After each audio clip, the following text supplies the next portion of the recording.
Thing about police and investigators in particular, when you blow them off and you do not give them direct information, that makes any investigator worth their salt. It makes them want to dig deeper and harder, because what's at stake here is the life of a child. Can you make me a promise, like man to man? Can you tell me that she's alive?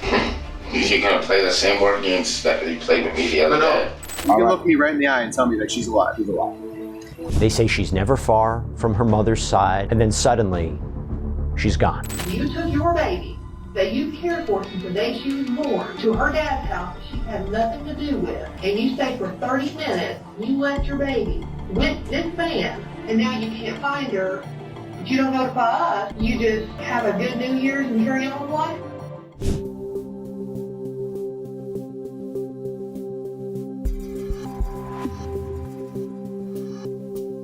A distraught grandfather makes a call to the Department of Children's Services. He hasn't seen his granddaughter in more than 2 months.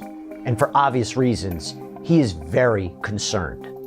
The Department of Children's Services, or DCS, initiates a report about the circumstances of a child, Evelyn Boswell, and it became immediately apparent that her whereabouts were unaccounted for and no adult was able to tell where she was. So Sullivan County immediately starts initiating an investigation. Sullivan County called in TBI to help on the 18th. An agent was sent out that evening, worked into the night all day long.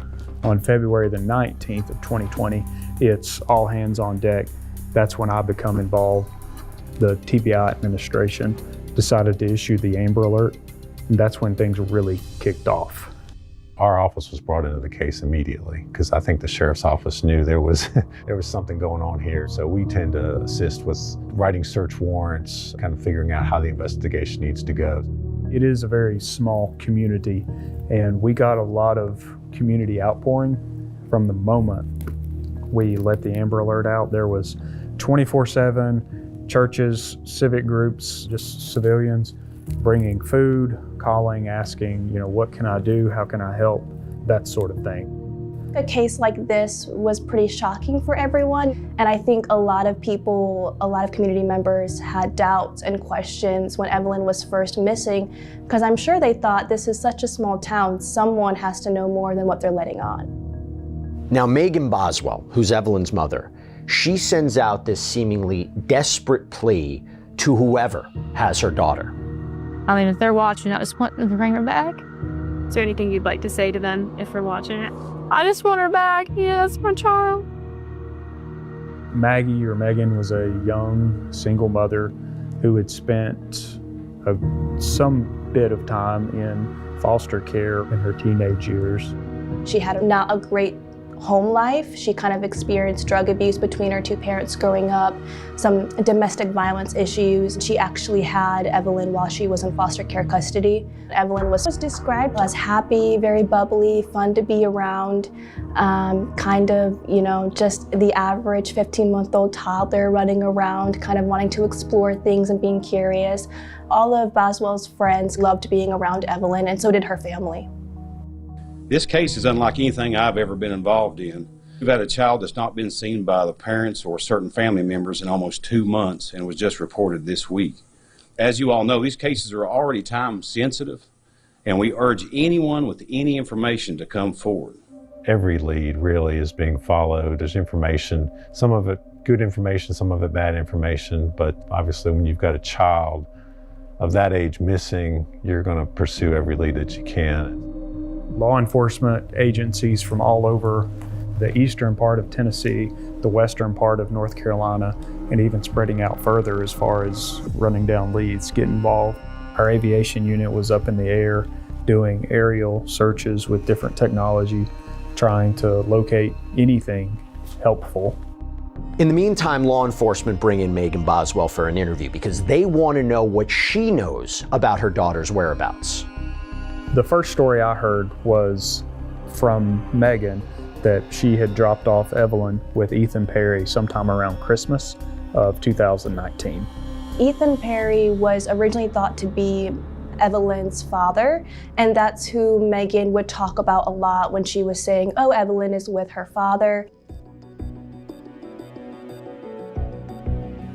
Did he come up and get her? Did you take her to him? No, we took her to him. Where did you take her? Wherever his grandparents' house is, on a long gravel driveway, it's on part of local. Okay, so it's local. All right. So what made you all take her to him? Because he's not been in her life. Well, because he was like complaining about wanting to know her. I mean, like that's her dad. I was trying to give him a fair shot, you know. Was your plan to leave her? No, I wanted to get her back. Okay, so. But I wanted to let her have time to bond with her dad. And then after, like. Did you stay there? Or did you just drop her off and say sayonara? I mean, I sat there for a little bit.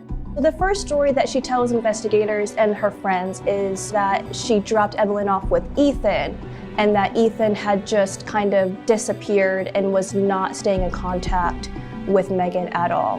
When you took the baby there, did you and Ethan have a talk about how long she was going to be staying with him? So you took your baby, correct me if I'm wrong on any of this, you took your baby that you cared for since the day she was born to her dad's house that she had nothing to do with, and you stayed for 30 minutes, you left your baby with this man, and now you can't find her, but you don't notify us, you just have a good New Year's and carry on with life?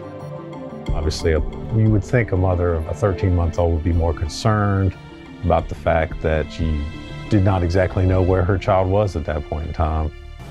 So where do you think your baby is right now? I have no clue. I thought she was with his. You seem totally unfazed by this. That tells me that you know where your baby's at. No, I don't. Megan, I've been doing this a long time. I've talked to a lot of mothers. I've talked to a lot of girls. Okay? There's a piece that you're not telling me. We're going to figure out what happened. We always do, okay? We learned through our investigation that Ethan was an active duty military personnel stationed at a base, living in a barracks in Louisiana. Could it be that Ethan took the baby with him when he returned to base after Christmas? TBI and the Sullivan County Sheriff's Office and FBI got in touch with United States Army's CID, their Criminal Investigation Division, and based on what they told us, they more or less tore that barracks apart looking for a child. Even knowing that there was not a child in there, they, in my mind, were probably pulling out these young soldiers, interrogating every single one of them, asking them if they'd seen a baby, and the answer was clearly no. So if Ethan doesn't have Evelyn, where could she be? Well, Special Agent David Gratz and Detective Matthew Price, they decide to ask Megan Boswell. We picked her up, brought her back to the sheriff's office, and started my first interview. That's the first time I met Megan. The detectives immediately call her out on this story about Ethan. That was the story. I think Ethan had him. Okay. You say Ethan had Evelyn on December 26th. Okay. It's time for us to lay it all out there. We know that's not true. Okay. Ethan didn't have her on Christmas. We know that's not true. Okay. Are you tracking me?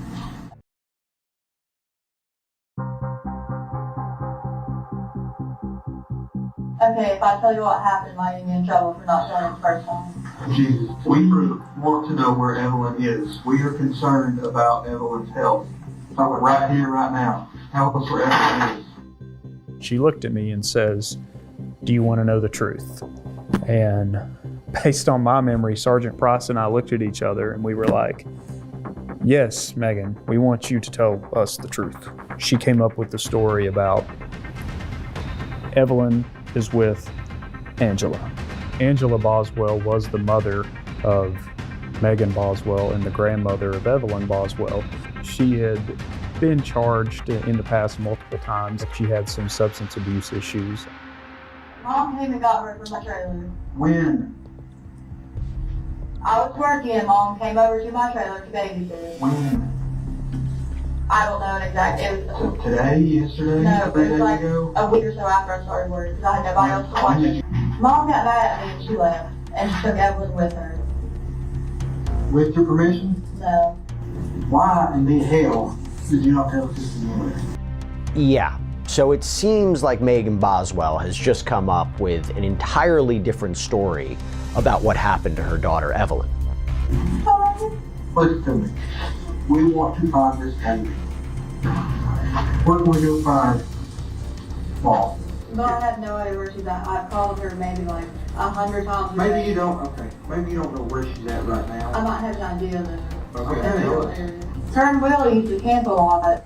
Will McLeod is the boyfriend of Megan's mom, Angela. Pretty cold to be camping. Will has a camper. In Dover, Virginia? Scott County? Yeah. Tell me where they're at. I don't know exactly where they're at. So we immediately, we being law enforcement and the entire team, start chasing down this lead. So in order to find Evelyn, we have to find Angela. We spend, I don't know how many resources looking for Angela.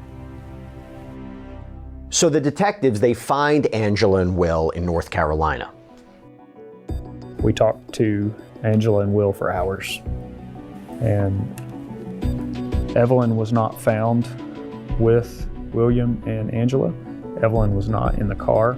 There was, in my opinion, no direct evidence found in that car that would lead one to believe Evelyn had been in that car.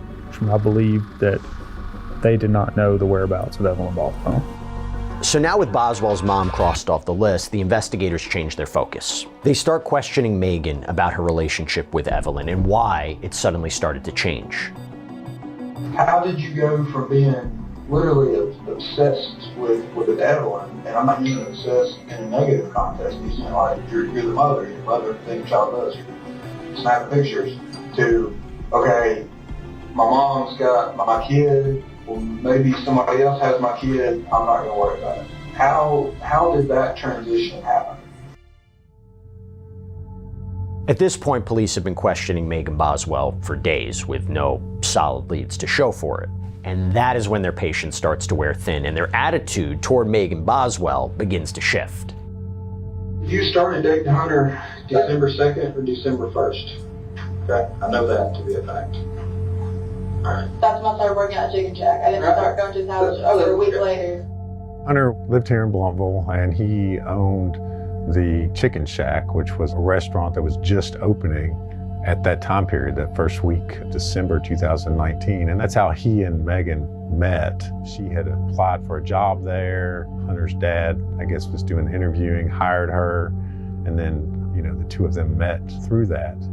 She goes on a couple trips with Hunter, and she talks to her friends a lot about that's who she's spending most of her time with at the time. You start dating Hunter December 7th, you're going over to his house, no one sees Evelyn. It was after that. There was a marked change in Megan's behavior once that occurred. Within a couple weeks, Megan moved into Hunter's dad's residence in Blounteville, and basically it's after that time period, nobody sees Evelyn. At the beginning of December is when her friends and her family members start to realize Evelyn isn't around anymore, and they're scared about where Evelyn is at. Well, let me ask you this, and this may sound crazy, because I don't know the answer. Did Hunter know you had a child named Evelyn? Yes. Okay.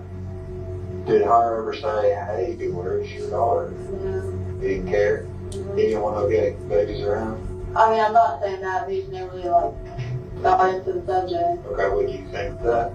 Thank you. Hunter didn't want no babies around? I'm just asking, I don't know. I'm just trying to figure it out. Because I mean, that's kind of what it sounds like. He knows you're his girlfriend, right?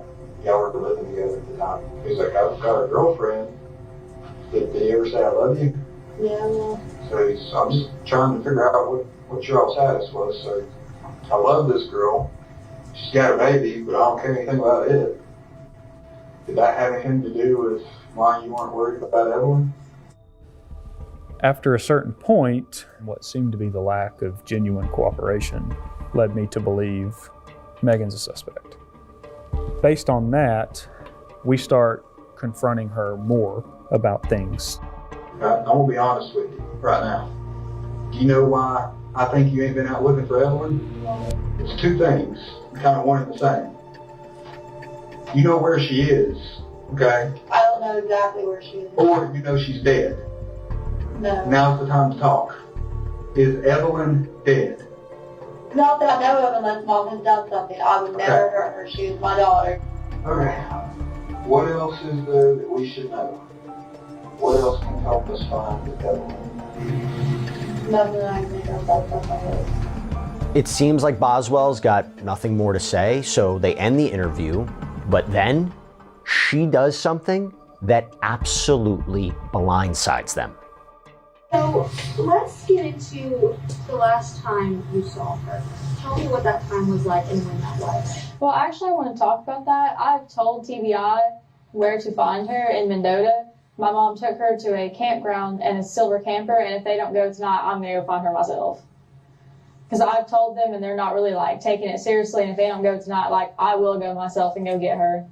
I think investigators probably went to the ends of the earth for Evelyn. They searched in multiple states. They searched North Carolina. They searched several campgrounds in Virginia based off of Megan's story that Evelyn was with Angela somewhere in Virginia. What is your message to authorities right now? To the TBI, Sullivan County, and all of the sheriff's departments and any authority that's supporting this case? Just that if they don't take it seriously, what I just said, I will go find her myself. It's not really surprising that Boswell's interview doesn't win her many points with investigators. You have lied repeatedly, more times than we. And to be honest, didn't you go on the news last night and tell that TBI's not doing our job? You've been up here 100 times. How many TBI agents you see running around? How many Sullivan County investigators you see running around? How many FBI agents you see? We are breaking our backs to bring her home. Then you go out there and do that. So about December 10th, what do you remember about that day? Did you wake up or what happened? I don't know. I rolled over on her. I don't think I did. I think he did. It was an accident. With you? Was the three of y'all together? Now you have another pair of investigators who have a go at questioning Megan Boswell. And true to form, she has yet another explanation for Evelyn's disappearance. But this time, it's shocking. She tells them that baby Evelyn is dead. Megan tells them that her and Hunter Wood were sleeping together in their bed and that they woke up the next morning and Evelyn wasn't breathing. And she had assumed that either Hunter or herself, Megan, had rolled over Evelyn and killed her. Did you give her to him? You picked her up, where was she? On the bed. I held her for hours. I didn't want to let her go. That's okay. We need to bring her home. Okay? We need to bring her home today. Just tell us where we can go get her. And she goes on to say that she was kind of scared and kind of erratic in the moment, and that Hunter was like, don't worry about it, I'll take care of it. And Hunter was the one who took Evelyn out of her arms and hid her somewhere, or took her somewhere. He came back, what did he say? I put her somewhere close. Did he say how he put her? Did he throw her in the trash can? Did he throw her in the lake? Did he bury her? I didn't want to know. What did he say? Just that she was somewhere close and not to worry about it. The mother admits that the child is in fact dead, and the search then changes at that point to trying to locate the body of Evelyn. They searched Tommy Boswell's property and they had cadaver dogs on that property. They did not get any hits. I think that happened twice. They searched Megan's trailer where her and Evelyn lived. So, I mean, they conducted a lot of searches kind of in or around the places where either Evelyn and Megan stayed or based off the tips that Megan had given investigators. Had her take a shovel? No. Did he take a trash bag? Did he carry her out in that blanket, a box, or heat a box, jump in the box? I was staying in the bedroom. I just had her wrapped up in a dark colored blanket. Do you think he took her in that trash can? I don't know, but it was gone. I never wanted to know. Megan, you lied to us for 6 days now. I need you to be truthful with me today. I am being truthful. No, just hear me out, okay? I need you to be truthful with me today. We're getting there. We need her brought home. Please, tell us where she's at. The problem is, if Megan Boswell knows where her daughter is, she still won't say. Probably the most damning thing against her was the fact that she had all these multiple stories. She had no credibility. On February 25th, the decision's made to charge her and take her into custody for a false report. At the time she was initially arrested, all we had was the fact that she had lied to investigators. That's all we knew. Even though she had said that the child was dead, we didn't know. We didn't have a body at that point. That is when investigators get another call from baby Evelyn's grandpa, Tommy Boswell. March the 6th, 2020, the sheriff's office gets a call from the grandfather, again, who was the one who reported the child missing, that perhaps law enforcement needs to come take a look at a storage building and a playhouse that had belonged to Megan when she was a child. It was almost a call that was in passing. Hey, you might want to come down here and look at this building. I just thought of it. Don't know if it'll help or not. You guys might want to come out here. He saw Megan's car pulled up to the shed. And so that's kind of what sparked that memory and told investigators that they might find something out there. So it was about 5 o'clock. Immediately headed that way. We go out, meet Tommy. He lets us in the gate. We talk to him briefly and takes us over to this little shed storage building. He says, this is the stuff I thought of. Thought you might want to take a look. And I'll never forget everything I saw in there. I knew right then and there this was huge. This is a big deal. When they opened that storage building up, you know, they find all kinds of baby clothes, baby bottles, there's some mail, other things that connect Megan and Evelyn, and obviously they've been just sitting there for a while, and they're kind of scattered. So we first saw the trash can with the trash bags when we opened up the door. We began to process that part of the playhouse. The trash bags are taken. And then the can gets moved, and the agent who grabbed it said it's heavy. And I think at that point, we all probably had an idea. And then as we start, you didn't have to pull back much from the top to see. I'll never forget what I saw. I thought in my head, like, that's one of those old baby dolls. Some of the things were moved around. The smell of decomposition was immediately apparent. So we knew what we had.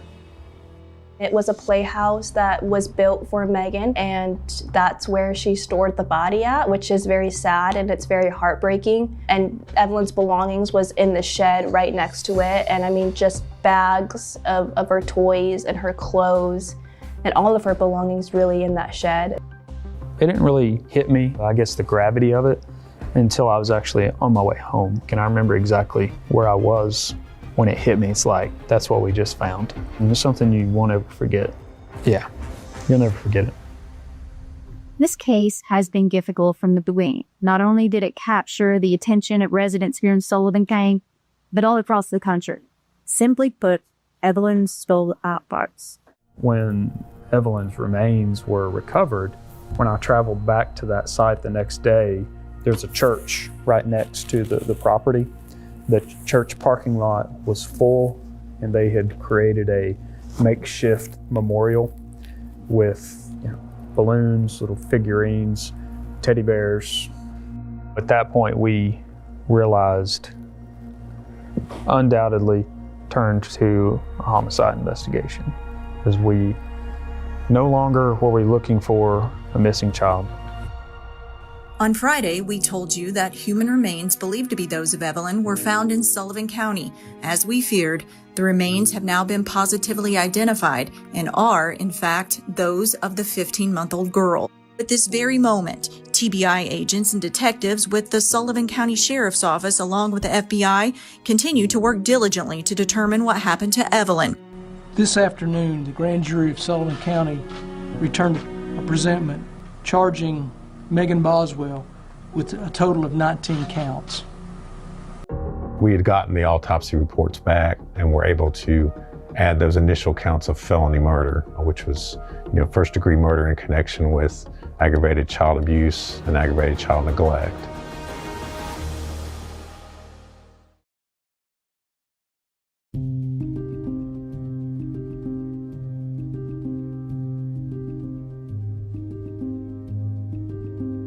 It's hard to believe, but it's almost exactly 5 years since baby Evelyn's disappearance when finally Megan Boswell's trial begins. It was very sad, very heartbreaking, very mentally and emotionally draining.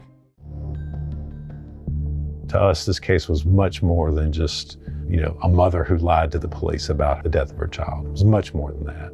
This case was about what Megan Boswell did to her child, stuffing her in a trash can, and just the horrible, horrible death that Evelyn suffered at her hands. There is no question that emotions are running very high as Megan Boswell's murder trial begins, and she pleads not guilty to all 19 charges against her. Evelyn Boswell was a bright, growing little girl, full of life, healthy, learning to walk, learning to talk, doing all the things that a 12-month-old child would do. Which means today, 5 years later, Evelyn Boswell would be 6 years old. She would be possibly in kindergarten, learning to read, maybe taking her first ballet class or her first soccer game. We all know that all of that was taken away from her in December of 2019 by the defendant, Megan Boswell. And her life wasn't just cut short. It's not just a tragedy. Her life was violently ripped away from her. Then it's time for the defense, and defense attorney Gene Scott states his case. The state's theory is reasonable doubt in and of itself. They don't know what happened. They don't know how that child died, and they can't prove how that child died. I think they wanted to keep the focus on, hey, the state didn't show you what they were supposed to show you, and so we want to keep it on that, rather than, I guess, getting into some other tangential issues. There's nothing you all are going to do that's going to change anything, perhaps. Not a thing. The child, no. Your job here today, and in the coming days and weeks, will to decide whether Megan's actions are criminal, whether they're not criminal. Your job is to determine whether the state can prove beyond a reasonable doubt and to a moral certainty that she committed each and every element of the offenses charged. And you're not going to be able to do that. Their theories are absolutely inconsistent. One of the first witnesses to testify in this trial is Tommy Boswell, Evelyn's grandpa. You'll remember he's the one who made two pivotal phone calls in this case. One that let the authorities know that his granddaughter was missing, and the other that led them to her body. This was a case, I think, that touched him at his core because of the fact that it was his daughter, Megan, who was the defendant, and the granddaughter, Evelyn, being the victim in the case. I think he was really kind of torn, and to be honest, I had a sleepless night the night before he went on to testify. What sorts of things did you do to help her out? I give her money. She had my credit card number. She'd get stuff on it. I mean, if she needed anything, the baby needed anything, I seen to it they had it. The interesting thing about Tommy is, though, watching his testimony, I think everybody gets the sense that it was very genuine. He cared about Megan, he cared about his granddaughter, and that what he was telling was the truth. Did you see Megan after Christmas? Not that much. Okay. Did you see Evelyn? No, last time I seen Evelyn was on Thanksgiving. Did you ever, in those times that you saw Megan after Christmas, did you ever ask her, hey? Yes, I asked her numerous times. And what did she tell you? She kept coming up different stories and different lies. Just lie after lie. So, at some point, did you make an ultimatum to Megan about seeing your granddaughter? Yeah, I told her and I told her mom. Okay. What'd you tell her? It was on a weekend. I said, come Monday morning. I told this to her mom. I said, come high hell water. I said, I'm going to get on the phone. I said, I'm going to find my granddaughter. I said, I don't care what I got to do. I said, I want to know what's going on. I said, enough's enough. And that's when I got on the phone and made the phone call that Monday morning. Now, Tommy Boswell did his best to try to help his daughter, but she still struggled to take care of Evelyn. And it was the testimony of the next witness that made that painfully clear. This was a man who had worked for Tommy, and he was tasked with cleaning out Megan Boswell's trailer when she moved. Kind of describe for the jury what you found when you got inside there. Dirty diapers stuck and molded to the floor of the carpet. Couldn't even open the fridge. It was so bad. I just let Tommy and them deal with it. There was open jugs of milk in the oven, food on the ground, just feces on the ground, just very nasty. Not clean at all. I had to use respirators to enter the house. Then a friend of Megan Boswell's just adds more fuel to the fire, saying she was surprised at Evelyn's condition around this time. Do you recall going to Chili's with Megan Boswell? Yes, ma'am. Around the 1st of December. What was your impression of Evelyn that day? She was dirty, and I could smell her across the table. Have you been around babies before? Yes, ma'am. Was she beyond what a normal dirty baby would be? Yes, ma'am. Can you describe it for us? Her face and hands were dirty, and her clothes were dirty. Caitlin was kind of very stoic as she talked, very matter-of-factly. She remembered things like it was yesterday, and I think that made her testimony very impactful. There is also incredibly powerful testimony from 2 medical examiners. One from the person who actually performed the autopsy. Dr. Schmidt, did you form an opinion as to the cause and manner of death of Evelyn Boswell? Yes.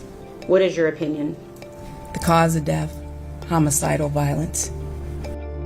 One of the key pieces of evidence that really made it difficult for the defense was the fingerprints in the case. The fact that Megan's fingerprint was found on the aluminum foil, which was wrapped tightly around the child's face. This wasn't a discarded piece of foil that she had cooked a baked potato in. This was foil that was deliberately and intentionally placed around that child's head. The combination of those 2 things made it pretty clear that there was only one person that was responsible for Evelyn's death and for ultimately trying to hide the death, and that person was Megan. In prosecutor Amber Massengill's closing argument, she drives that point home. Evelyn Boswell sat there in that trash can for 2.5 months. And her mom discarded not just Evelyn, but everything that was associated with Evelyn. Everything. Because she didn't need it anymore. Ladies and gentlemen, and I'm asking you today, 5 years later, February 2025, to show Megan Boswell that her stories have caught up with her. The evidence shows the defendant, this person is the only person responsible for her child being dead. This is a hard case. There's a lot of emotion in this case. The jury instructions will tell you this case is not about your emotion. It's not about sympathy. It's not about anything else. It's about proof and what's in the evidence. That's what this case is about. The state has to prove to you cause of death in this case. They have to prove that the child was unlawfully killed. They have to prove this wasn't an accident. They can simply say, look, The state didn't prove its case, didn't meet its burden. You know, it wasn't any kind of premeditated, there was no abuse here, it was just an accidental death. If you say, I don't know how that child died, let's reasonable it out on this homicide counts. I pray you come to the right decision. Now here's the thing, when the jury starts deliberating, the outcome is still not a sure thing for either side. You know, as a defense attorney, you just want to find those one or two jurors that you can convince that there is a problem with the state's case. And so I think, in his view, the cause of death and the fact that there wasn't really any direct evidence of how this child died was the strongest avenue that they had in the case.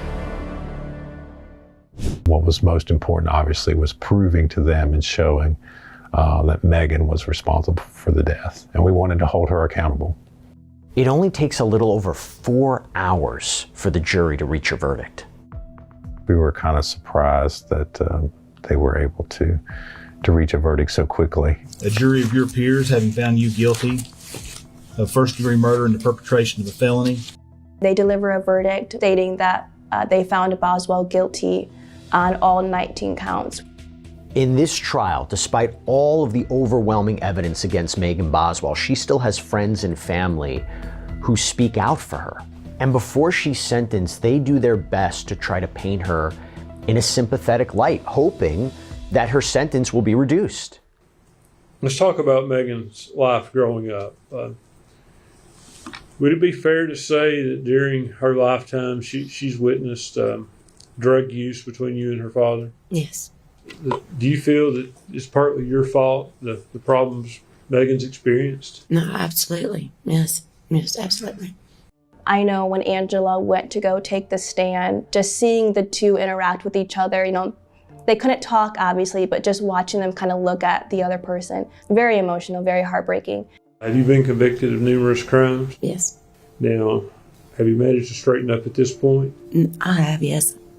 I've learned the importance of a mother's role, but not for Megan, I didn't. I failed her on that miserably. And you're here asking this jury to give her a sentence of life as opposed to life without? Yes.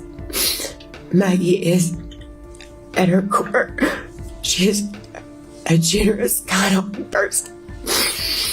And through all Maggie's went through, Maggie still has potential. I think she tried to take some of the blame for why Megan did what she did. I think, as any mom would, just trying to protect and trying to keep Megan from getting a sentence of life without parole. And one more voice for Megan Boswell comes from her foster mom. She also talks about Megan's struggles and vouches for her character. Do you remember when Megan Boswell came to you? I do. Do you recall what kind of shape she was in or state? She was in bad shape. She was one of the worst children that I'd brought in as far as neglect. What do you mean by that? She was very malnourished. She's very skinny. Her hair was matted to her head with lice. Impossible to even get a comb through. It was a rough time for her. Very rough. And you may have said, but she came to you how old? She was 17 years old. She was pregnant. 17, pregnant, scared, didn't have a place to go. She seemed to be progressing and coming out of the state she was in when she came to you? Very much so. It's obvious why we're here today. You know why you're testifying. Are you asking this jury to just give her life? I am, with the possibility parole. This child has been traumatized. She's made bad mistakes that has to be paid for. But I think she deserves a chance to come back out to the real world. I don't think she's irredeemable. Boswell faces 3 counts of felony murder. And what happens next when it comes to sentencing, it's a little unusual. In Tennessee, it's actually up to the jury, not the judge, to sentence a defendant on felony murder charges. Madam Foreperson, did the jury come to a unanimous decision for sentencing on counts 1, 2, and 3? Yes, Your Honor. If you would deliver the verdict for count 1. We, the jury, unanimously agree that the defendant shall be sentenced to imprisonment for life. On the first 3 counts, Boswell is eligible for parole after 51 years, but that is not where this story ends, because at her sentencing on the 16 additional counts, her sentence changes. Is Megan Boswell, at 69 years of age, coming out of prison, a risk to society? And the only conclusion that I can come to, after hearing the proof in this case, seeing the evidence in this case, seeing how utterly unconcerned with the fact that she took the life of a 15-month-old child, her own child. The court has to answer that question, yes.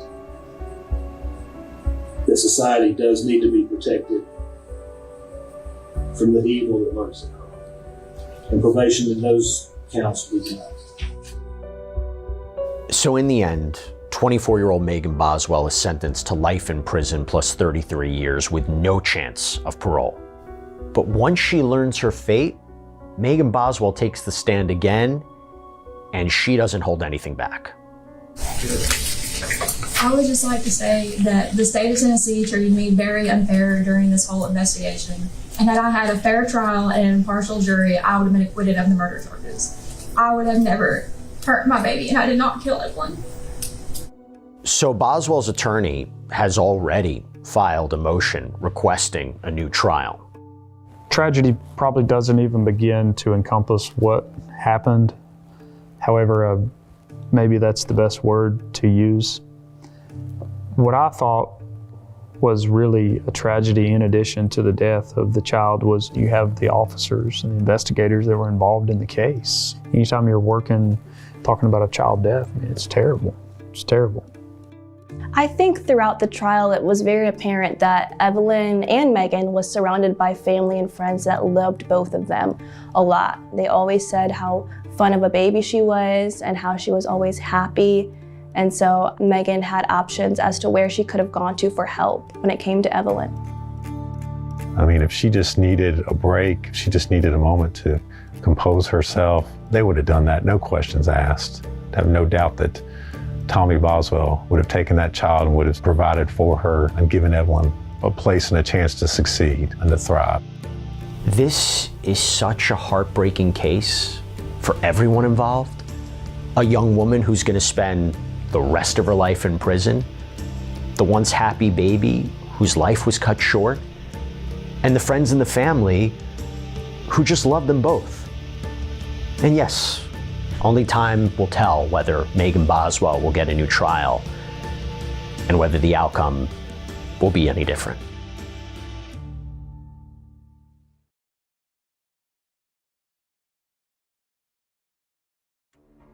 There's a couple windows open on the second floor, which is really odd because obviously it's freezing out. I can't get into the house. I'm going to kick in the door in a minute. It started like any other holiday weekend, but it led to a discovery that would shatter the lives of multiple families. I remember hearing on the CB radio, "We're gaining access. We need you here." And the radio went down. When the cops got there, they couldn't believe what they saw. We know where Christine is. Okay, that's not her. Yes. Well, what about the baby? Christine's dead. Everyone, I'm sure, is hoping that that child is still out there and alive. Now, what happens if we never find Vanessa? Well, what you mean what happens if we never find Vanessa? How do you tell a parent her daughter's dead and her granddaughter's missing? No one should have to do that.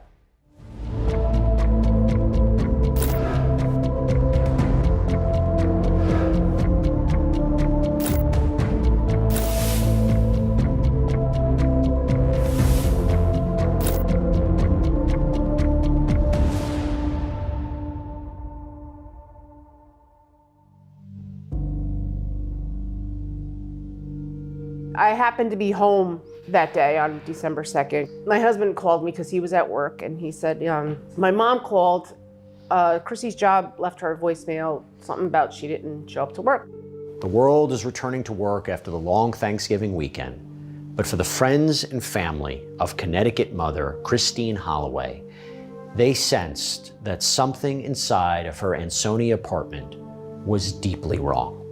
When Christine Holloway didn't show up for work on Monday, her boss decided to call the police. And so the police went and did a welfare check to see if there's anything amiss and try to make contact with anybody that might be in the house. When we do a wellness check, you hope for the best but expect the worst. There's no access, no answer to the door. Nothing seemed out of line with that point, so the officer leaves. There's no contact. We lived 5 minutes away from her. It was a little after 12 o'clock in the afternoon. And when I walked up, I saw footprints in the snow because it had just snowed.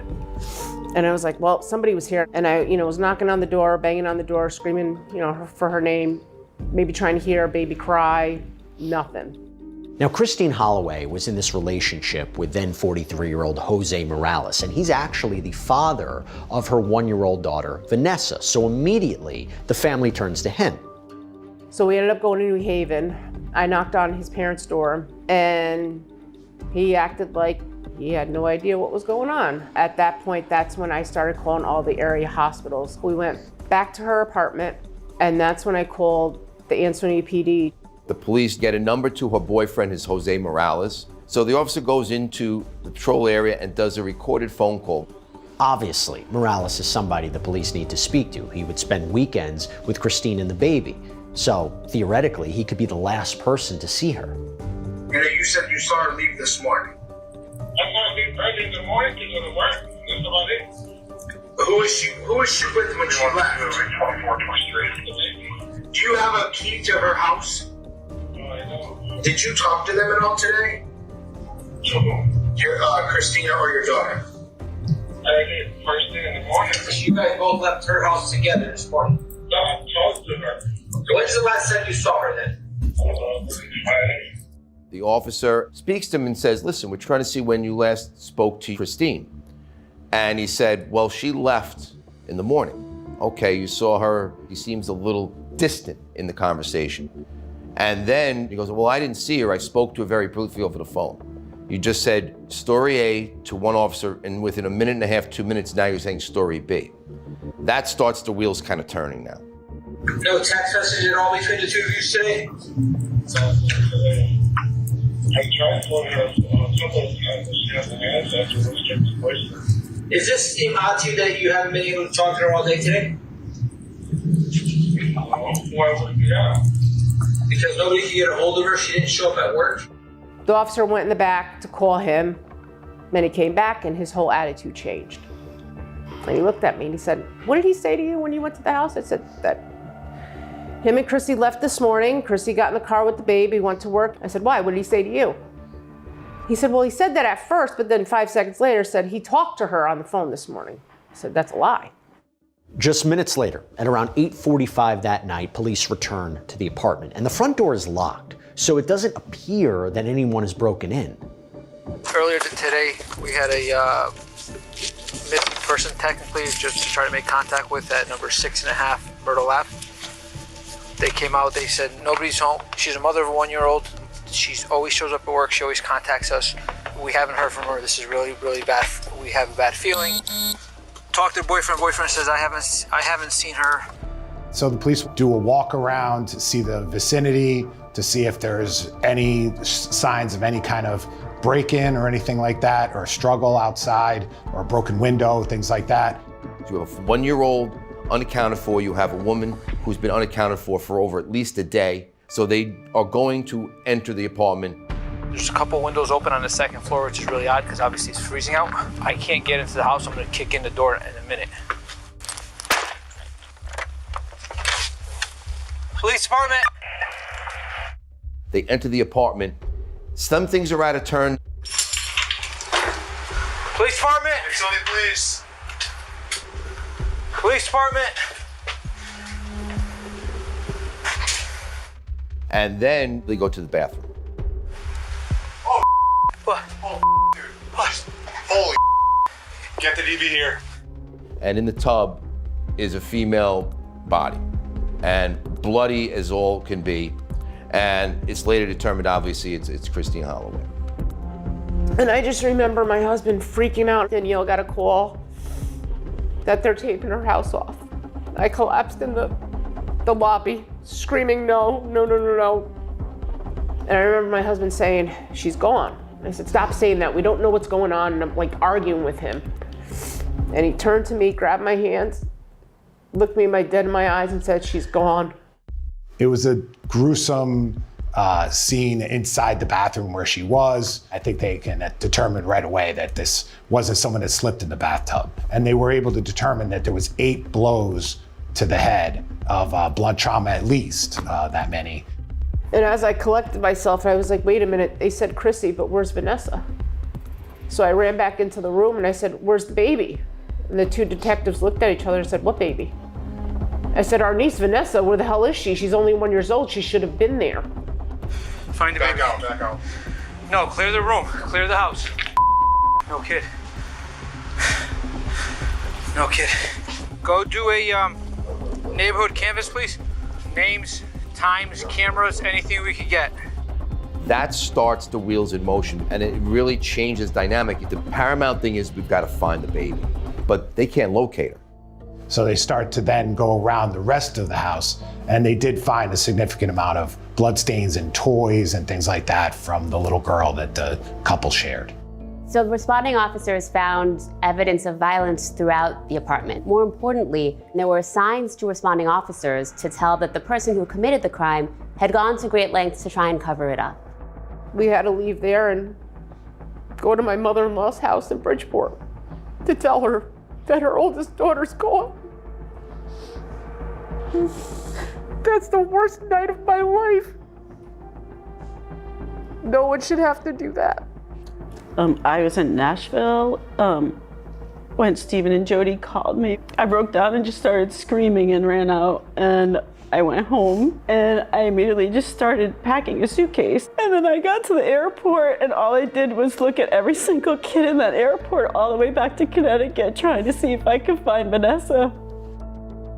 Today, the identity of the female victim found inside 6.5 Myrtle Avenue on Monday, December 2nd, 2019, was positively identified as Christine Marie Holloway, age 43, the mother of Vanessa Morales, our missing 1-year-old baby.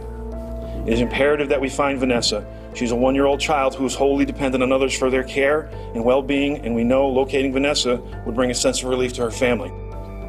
We, the family, would like to ask for everyone in our communities and beyond us to help bring baby Vanessa home safely. Let's be honest, Chrissy was the favorite. She was the favorite. She was the favorite. So Grammy loved everybody, but Chrissy Yeah. was the golden child. I just remember her big belly laugh. She had the best laugh. She did. She definitely really did. had the best laugh. It was a contagious laugh. She was very motherly with everybody, even her siblings. Like, she always looked out for all her siblings. She's one of 5. She was the first Holloway that I met. And she immediately made me feel like a member of the family. She was basically like my little sister. She was my first niece. I moved to Nashville in October of 2019. We FaceTimed a lot with Vanessa. During bath time, we would have dinner together on the phone. It was really amazing because when I came home, Vanessa, she remembered me just from the FaceTimes, you know, and I'll never forget that day. She just opened her arms and just came into my arms. I would say her passion in life was to be a teacher. She loved being a daycare teacher. Vanessa was attached to her hip. She called her little butterfly. And it's so crazy, as you say, butterflies, that today we were standing in the parking lot, gathering together, and this big bright orange butterfly came and flew. It was so random, but like, so we know that she's always with us. And now we just want to find Vanessa.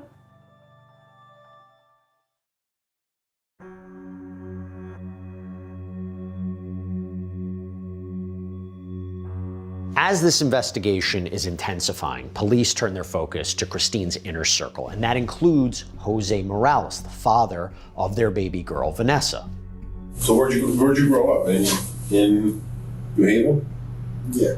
My uncle lived here in the United States. We lived in Puerto Rico. He comes to the police department or their office voluntarily, which is very important because it's not an interrogation, it's more of an interview, where he's been told he's free to leave at any time. The primary factor is they want to talk to him, get a background of him. So while we were there, my father was abusive with my moms. Very abusive. In Puerto Rico, you can beat your wife, the police come and they don't do nothing. He lives with his parents, his mom, and his stepfather.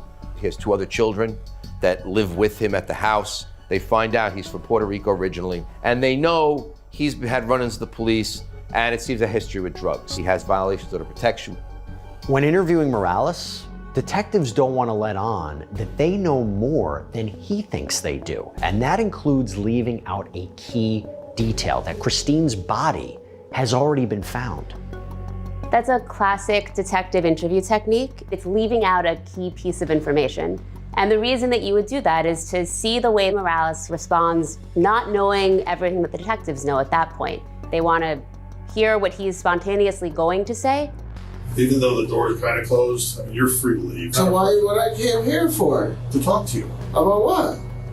We're trying to find Christine and your kid. All right, that's exactly what I've been trying to call her too. Okay. All right. All right. So we're in the same page. Okay, good. When's the last time you talked to her? I talked to her, I think it was Monday morning when she was going to work. So that was yesterday morning. Okay. Yeah. So that was talking on the phone or in person? Face to face? On the phone. We're going to look at what the detective has when he's going into this room. He has story A, which he received from the phone call, the initial phone calls with the cop and the sergeant, where he said he saw them, then he spoke to him on the phone briefly. Then they have story B from the father, the stepfather. The stepfather says that they were there. He left with her on Friday. Did you stay over there this weekend? No. Do you normally stay over there during the weekend? Sometimes I do, yeah. When's the last time you saw her in person? Friday. And where was that? At my house. With Vanessa? Yeah. So where did you stay over the weekend? I stayed with my friend Hector.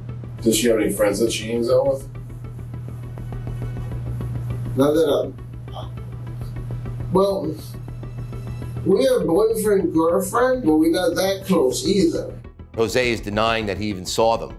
So that's becoming a problem. And then he was very, very dismissive of the relationship, very dismissive of Vanessa, very dismissive of all of this in comparison to what they learned about from the stepfather, and not only that, from her brother and the girlfriend. These discrepancies in Morales' story are mounting, and detectives don't hesitate to confront him about it. Jose, did you tell your parents where you went on Friday? Yeah. Your dad said you went to Christine's Friday with her. Why would he tell me that? He said that I went to Christine's Friday, that's why he thought I went. He probably assumed. No, you said you told him where you went. I told him my father? Yeah, you just told me. You said you told him where you went. I told my father that I went to Christine. That's what you just told me about 30 seconds ago. You're missing my words. He told me that him and Chrissy left the house. She put the baby in the car, went to work, and he went to work. But we all know he doesn't work. He ended up coming to the car, and my husband proceeded to say, "Where's my sister?" He backed away, making like we were accusing him. And I said, "Listen, we're not accusing you of anything. We just need to know where they are because she didn't show up at work." I said, "Have you tried calling her?" "No, I haven't heard from her all day." But the whole time he was talking to me, I knew he was lying. You know, here you have Jose Morales, who seems relaxed, maybe even detached throughout a lot of the interview. But there do come points, particularly when they're talking about Vanessa and where Vanessa would be located, that he pushes back, he gets defensive, aggressive, he asks to leave at some points. The whole right here, you didn't talk about a 1-year-old daughter that's missing. I don't get that. That's my daughter. Yeah, we want to find her. Right. And the only reason you're here is to find her. Is to help us find her. All right, so let's find her. So where is she? I don't know. If someone doesn't make any kind of inquiry into their child that's missing, it definitely makes the police think that this person is off? She's with Christine, that's all I know. So what do you think, that I have my daughter hidden somewhere? I don't know, I'm asking you for help to find her. I don't know. Do you know where your daughter is? No, I don't know. My daughter is with Christine. How do you know she's with Christine? Because last time I saw her, she was with Christine. That's how I know. And that was when? Friday. So how do you know she's still with Christine? It's Tuesday. I think obviously police know that as well, and they know that that's the usual reaction. And when someone doesn't inquire, it usually means that they know what the answer is, and it's not good. What you want me to cry for my daughter, cry for Christine, cry? No, you can cry, you can laugh, you can do whatever the hell you want to do. She's Christine and her, they not that close. I'm not that close to them. Yeah, you said you weren't close to Christine. You didn't care about her, but your daughter was extremely important. You said that. Well, I guess, yeah, but my life is the kids that you met at my house. You look for levels of comfort and discomfort in an interview. Where people feel comfortable, where people don't feel comfortable. They get a more sense of who he is and how he is when he's comfortable answering questions. Now, what happens if we never find Vanessa? What you mean? What happens if you never find Vanessa? Jose, if I knew who they are, you wouldn't be sitting here right now. How am I supposed to be the missing link over here? Like, I'm the know-it-all. We're trying to find a 1-year-old kid, and some of this information is not adding up. It doesn't make sense. But you can see the difference in how he was in the beginning to how he was when they asked about Christine and Vanessa, and his arms got folded, he moved back, and he shut down. It becomes a whole different story now. What else could she be? I don't know. That's why we're asking. If we knew that, you wouldn't even be here. All right, so let me go home. Let's go. I'm leaving. That's what you want to do. We're here to find your kid. If you don't want us to find your kid? I want you to find my kid. Then help us. So, all right, take me home. At any time, he can say, I want to invoke my right to counsel. That's the one major constitutional right that you have that obviously he didn't invoke. Right now, they don't have the smoking gun. You want him to give it to you. They want to see what he knows or what he's going to say he knows. And he plays the game, I don't know anything. I don't know, I'm not sure. Someone came to my house and said, Vanessa's missing, and it's my 1-year-old daughter. I'm worried. That's why I keep trying to call my kids. There's a whole right here. You talked about everything but her. You're going to do whatever you can to find who left that scene with that baby. And it may be the person who killed Christine.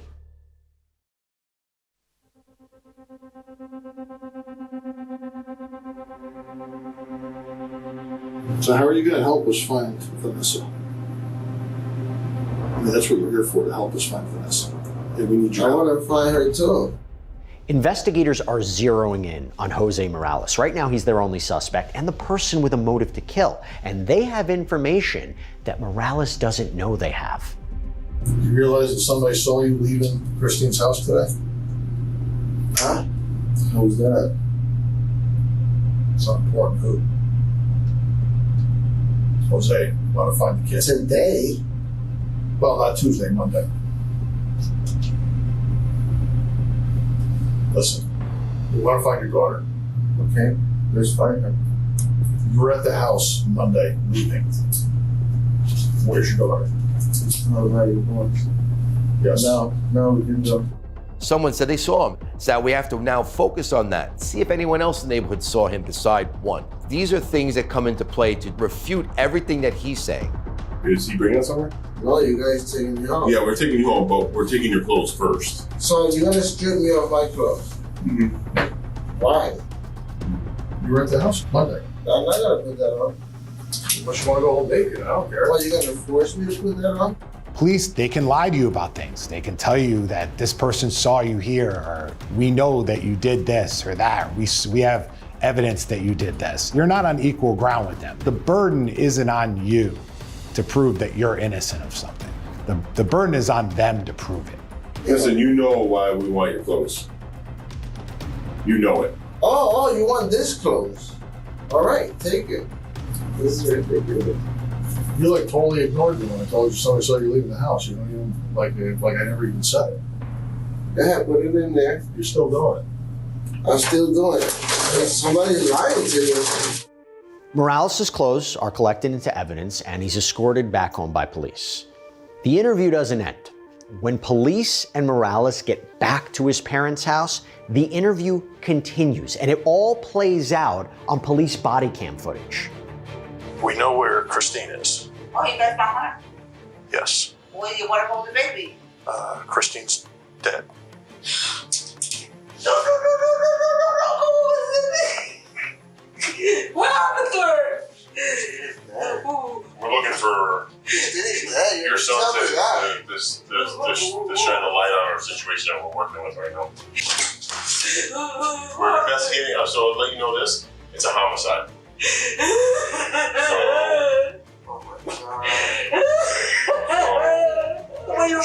She's at her apartment. Oh my God. Oh my God. It may have seemed very matter of fact. I think what they were doing was to gauge how the response would be, and you saw major responses. The mother is devastated, up screaming, very emotional. The stepfather is upset. Jose, where you was today? I don't know. What you want me to come up with an idea, make something up? What you want me to think? What you want me to say? To just invent a situation? Why don't you tell us the story if you want to say something to your mother? If you look at the stepfather, you know something's up. The video shows Jose sitting and he just rubs his eyes. Was in her house all day? I don't know. What do you mean you don't know? She wasn't there. Where you was there? I was hiker.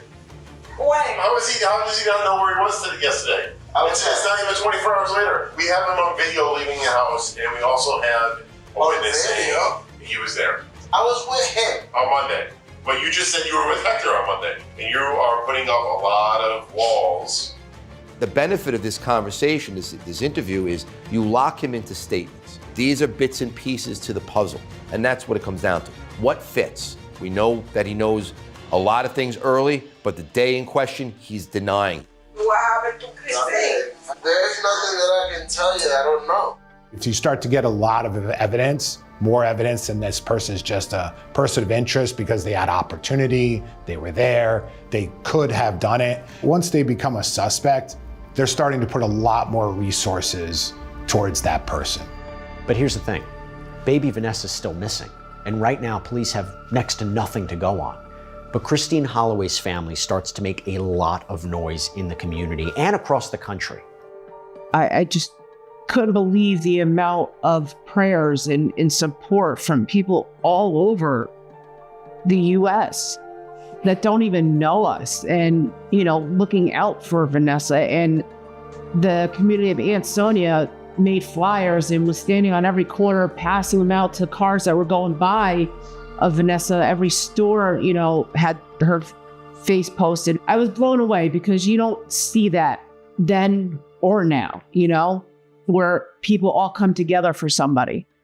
Regarding the Amber Alert, how has that helped your investigation? The Amber Alert has just opened it up to more eyes. It put up on the highway billboards, put a picture up there, and it gets more eyes on it, basically. What kind of response have you had? Any good tips? The tips are rolling in. Do you believe Vanessa's still alive? That is our driving force right now. We are very hopeful that we are going to find her. We were both out all hours of the night getting tips from so many people on social media that Vanessa was probably here or somebody knew something about Vanessa. Sleepless nights scrolling through Facebook comments in the event someone said something or seen something. This isn't the days of the past. There's a lot of technology out there. The cars themselves have a lot of technology. They'd start to do a sweep of anybody that might have all these Ring door cameras that people have, the Ring floodlight cameras, any kind of security cameras at businesses, gas stations. Video surveillance became pretty crucial in this case. The detectives were able to track in a way that was inconsistent with Jose Morales' statement. Where he was, his car was driving to and from locations where the body was concealed. It also showed him at a gas station and doing other random errands. Investigators know that they're on the right track when they get this call from a local charity. That's where you had the public involved and the Amber Alert comes out. And the donation bin, they call the police, say, I think we have stuff from this house. So when the police go there, they find numerous items with blood on it, a small crock in there, and then there's a bottle or a cap that says VM on it. Charity workers in that donation bin, they found bloody, like a diaper bin, bloody towels, and they found a piece of mail that was addressed to Christine. And the combination of all of these things shows that, somebody was trying to cover up this murder and taking evidence from the scene of the crime and bringing it miles away where they didn't think anyone would ultimately be able to put two and two together. The blood stains they did have on some of those things didn't turn up Morales' DNA. But the surveillance was able to track Morales' car toward the bins where bloodied evidence was ultimately found. Then there was a search warrant, and this is critical. There is a warrant to search the Morales family home, and through that warrant, investigators come upon evidence. Now, it's not directly related to the crime, but it's something they can use to their advantage in a very big way. At the precinct, they seize his clothing and his cell phone. Based on the information they have, they do a search warrant at his residence. They find stun guns, which he was not allowed to hold, so he gets arrested for the stun. He could be arrested for the stun gun. Morales is booked on unrelated gun charges, and what this does is it provides police more time to investigate any possible connections to Christine's murder and Vanessa's disappearance. They did post a bond for him on the gun charge. He was just not able to in this particular situation, which did then lead the police to have a 2-month time period where they could go and get witnesses and do more investigation with him out of the picture. Over the next few months, detectives comb through cell phones. They interview family and friends. They gather whatever evidence they can to build a case. And this is when they uncover something crazy that they overlooked at the beginning of the investigation.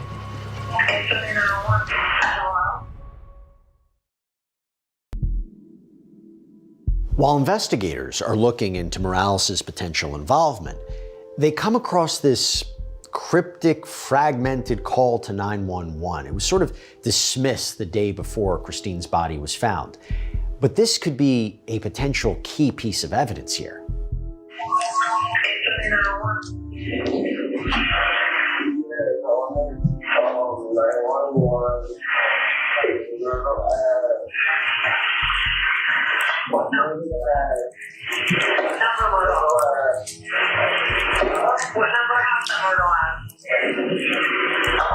Where are you on Myrtle Ave? Where are you on Myrtle Ave? What number? Hello? It was a strange call. There wasn't a lot of words said. It was sort of some mumbling, and then maybe there was a woman's background saying, who are you talking to? What are you doing? So it kind of gives you some insight, but the timing of it was, they believe, possibly before her death, which does raise some questions. When investigators start really digging into Jose Morales, they find a lot. First, there's the timeline. Friday, we know he left with her based on the statements by the stepfather. We know he was there on Monday. Now we want to track his whereabouts between Friday and Monday. You have to do a search warrant on his cell phone, you do a cell site search. You have all this evidence that's stacking up. Data from Morales' phone, placing his phone in Holloway's neighborhood, pinging multiple times despite Morales telling police otherwise. Police also recovered a trash bag with Holloway's blood from the trunk of Morales' car, but still, they never find a murder weapon. I think there was hairs in her hand that match up to Jose. The blood trace evidence that leaves that location was found in his vehicle, was found on his person, on his clothing, tying him to the scene. He stayed at that house, so his DNA would be at that house, but her blood all over his shirt, the amount of blood she bled, brain matter on your shoes, that ties him in. 2 months later, in early February 2020, the case reaches a turning point. Authorities finally have enough evidence to charge Jose Morales with murder and tampering with evidence. I remember leaving work and I remember just screaming in my car. Not like a celebration scream, but it was more like, you a-hole, I hope you get what you deserve. When he was charged with murder and the bond was, over $5 million, you literally saw everybody in the courthouse, like, not celebrate, but like it was a sigh of relief, like this gentleman's never gonna see the light of day. It was more like, all right, Chris, we got him. But investigators don't have enough to charge him with Vanessa's disappearance, partly because she hasn't been found. Her family doesn't even know what happened to her. And as far as the case against him for Christine's murder, that languishes several years before he finally goes to trial. I did lash out with the court system because, you see other trials or crimes that happen after ours. They went to trial, all said and done, everything's, and I'm like, why the heck is ours taking so long? We knew we were going to go to trial because he kept on turning down every plea offer. It just felt like it dragged for 5.5 years that you were living in this misery. And we kind of didn't move forward with this, but more as it dragged us right back to that day, all over again. Every time, yeah. It was always going back to December 2nd again. This case finally goes to trial, and the prosecution's witnesses get on the stand and immediately lay everything out. I was concerned because it wasn't like her. She was always consistent, always on time or before time. And so I was just hoping nothing had happened to her. When I walked into the bathroom, I noticed in the tub a pale, naked female body laying in there. In the living room on the carpet next to the crib was a large dry blood stain. It was very faint, almost like it appeared to have been recently washed. The ceiling fan was left on. It was extremely cold out. Windows were open. I didn't know a lot of the details of what happened. I tried to shield myself as much as I could in the courthouse, and leave at certain times so I wouldn't hear things. So for me, it was already awful, but to hear the magnitude of it is like the most disgusting thing in the entire world. That's something a family member should not see of their loved one. Not at all. There's a minimum of 8 blunt impacts to the cranium. There is the possibility that there were more, especially on the right side where I do have some areas of missing bone. Looking at the inside of her head, I found, again, numerous skull fractures, and the brain itself had also numerous blunt force injuries. She did have some rib fractures. There's a lot of emotions in a case like this, and they have a lot of gruesome photos. They can determine from the wounds at least somewhat what kind of weapon is used. But they never recovered a weapon. They determined that it was something that had about 1 inch diameter, which would lead you to believe that it was a hammer or something like that. I was at one point using the saw and I heard what sounded like movement of furniture upstairs, and it was enough noise to have me stop what I was doing and conversate with my mother, who was also there with me, and just ask what is going on upstairs. It was loud. It was louder than normal. When we left out the back of our house and you walk up her driveway, and as soon as you walk out the back, there's a red house next door, and there was a man standing in the corner of the house by the garage. It was a very windy, cold day, and I think it was snowing or raining, and it was just odd that someone was standing there on his cell phone. It just didn't seem right. When you Googled the name Christine Holloway on now Thursday, December the 5th, what did you find? I found there was an investigation going on. I called the police in Ansonia. I told them that I had a letter on top of some stuff that we had collected at a clothing bin, and it had matter on it, and I was very concerned. But here's the thing, and this is an important point for the defense. There is no video of Jose Morales at those donation bins. There's only surveillance footage of his vehicle headed toward the bins. This blue tag here with the eye just above where it says East Derby, what is that tag? That is the location of the Kiducation donation bin. And would that be in the area of St. Michael's Church? Yes. And were you able to seize any video from that area? Yes, we were. Now, in relation to this video, part of the video here, Derby Ave, was this slowed down? Yes, it was. The vehicle was traveling at a rather high rate of speed. And would this be going towards or away from St. Michael's Church? That would be going towards St. Michael's Church. And then Jose Morales' defense strategy takes center stage, and soon everyone hears a completely new story from Morales himself. He gets up, he start pacing, you scratched me.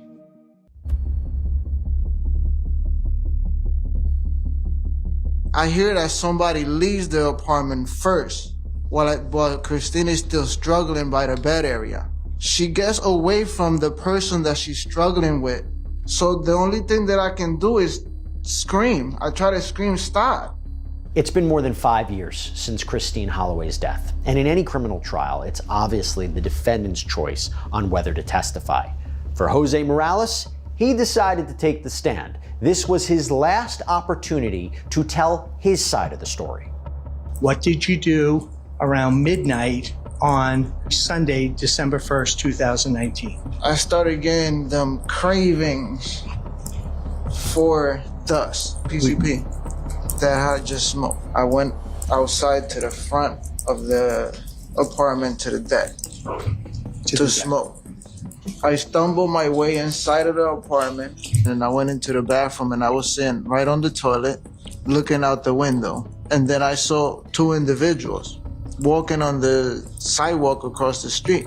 One of the individuals started walking across the street towards the apartment. Warning signs and bells and alarms started running through my head. But because I was so intoxicated, I couldn't really move. I grabbed my phone and I dialed 911. The way his affect on the stand comes across, he really testified about the murder of his then girlfriend in a very matter-of-fact way that to jurors might have come across as insincere, unbelievable, and just not really making much sense. I got hit on the right side of my face, but I'm on the floor and I can hear that there's a struggle going on in the bed area. I hear that somebody leaves the apartment. Somehow, Christine got away from whoever it is that she was fighting with and tried to run out the apartment to go after the guy that left the apartment with Vanessa. So he hits her first, one time. He's angry and he's cussing out. He hits her 2 more times. He got a crowbar in his hand. I tried to do something, but I can't because I'm stuck. I'm PCP and I'm stuck. I couldn't move. I tried to scream, stop. He looks at me, he points at Christine with the crowbar. Morales' defense is that he was high on PCP, he was there, and that he watched it happen. You very rarely do put your own client up on the stand. In this case, Morales had to testify. He said that if I call police, the same thing that happened to Christine will happen to my daughter. When you heard the words that the man said to you, what effect did it have on you? It terrified me. I wanted to call police, but at the same time, I kept hearing those words in my head. There was a bag on the floor. I grabbed it and I started putting stuff in it. What kind of bag? A garbage bag. That goes towards the tampering evidence charge. From a prosecution standpoint, there's no reason to destroy evidence or tamper with evidence if you didn't commit a crime to begin with. You're obviously covering something up. And the defense does something else. The defense even presents surveillance footage of this car. What is this car? They seem to suggest that this is the true killer's car that is captured on nearby cameras.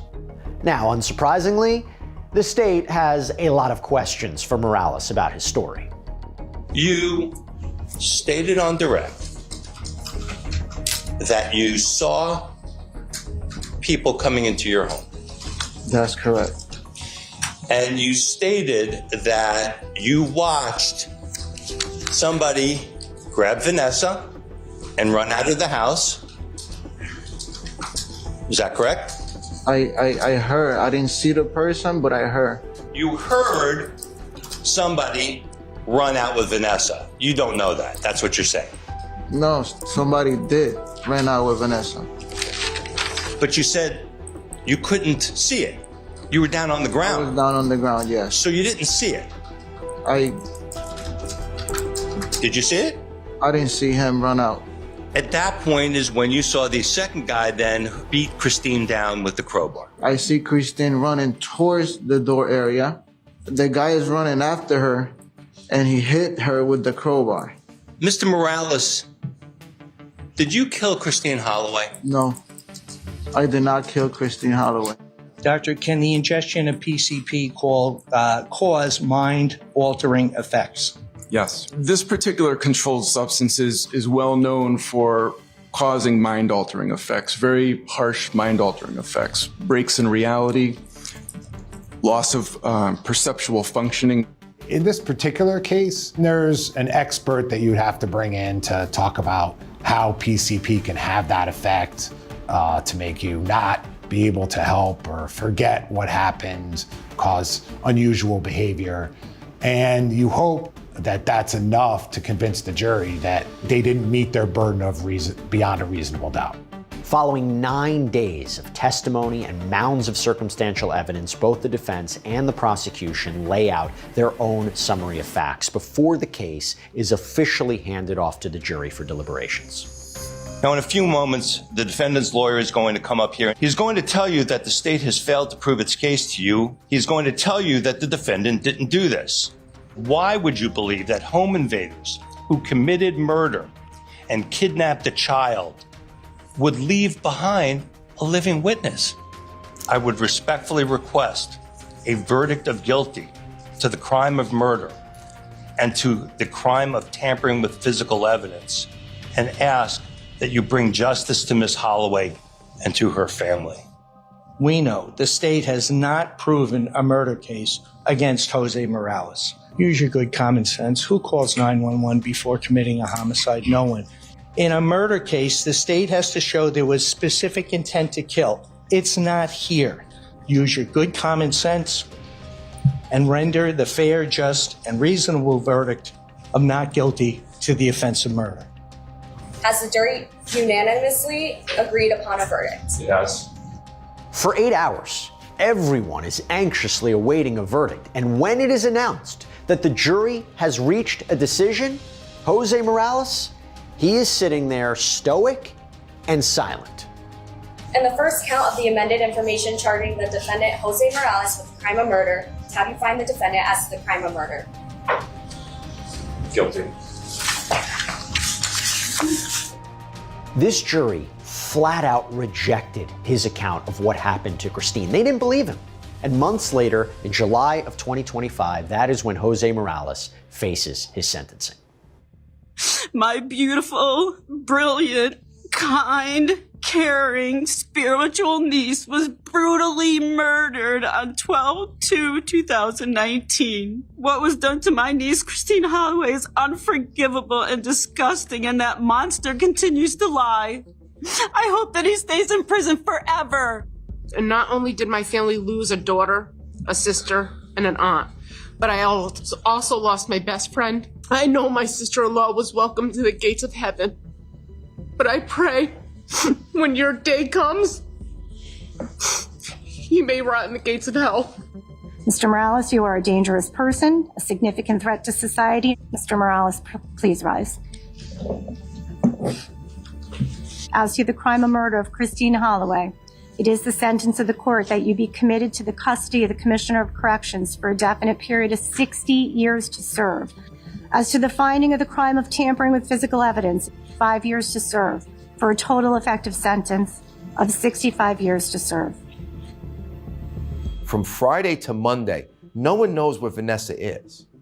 And that's something that, it's still an active missing persons case, obviously. No one has information as to where Vanessa is. And the only person who should know and is alive is Jose. And he hasn't said a word about it. What has been the most difficult part of navigating life as a family now? Finding Vanessa. consistently looking for her. Finding Vanessa. Finding Vanessa, bringing her home. That's the last piece of this whole puzzle. Yeah, you can't really have a normal life. You know, if you're in a grocery store and you hear one little kid giggle, but a few aisles over, I was running to go see. As the years have gone on, now I'm more focused on looking at kids because she's not the baby that she was when she was the last time I saw her. I just want everyone to remember Chrissy's smile.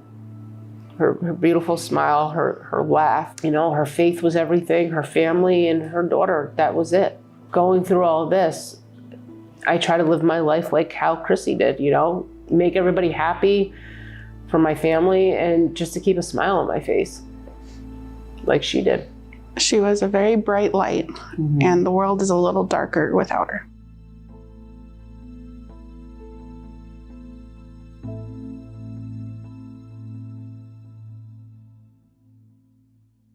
This was just a horrible situation where 4 bodies are piled up on top of each other in the swamp.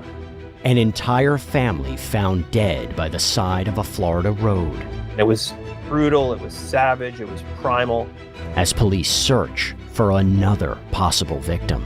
The son of Adam and Megan, Tristan, was in the house at the time of the murders and in the house for some period of time after the murders with the corpses.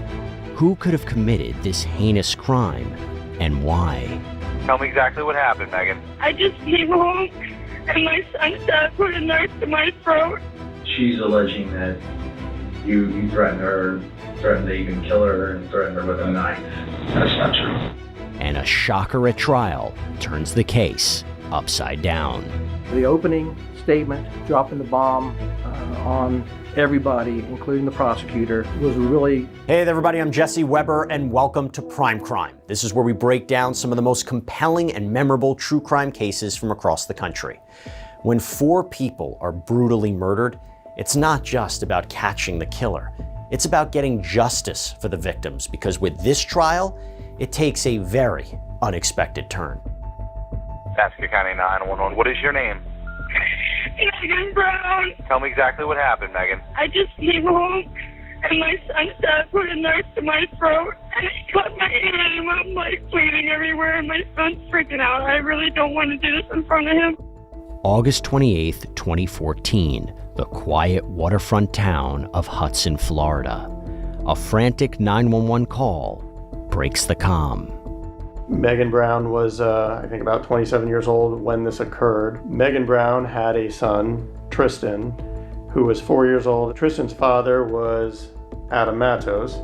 The Brown family was a close-knit family living in Pennsylvania. Greg and Margaret Brown were 52, and in 2014 they relocated to Florida, presumably to retire, but they took with them Megan and Tristan, and they took Adam Matos, who was going to go down there and live with them so that he could be close to his son.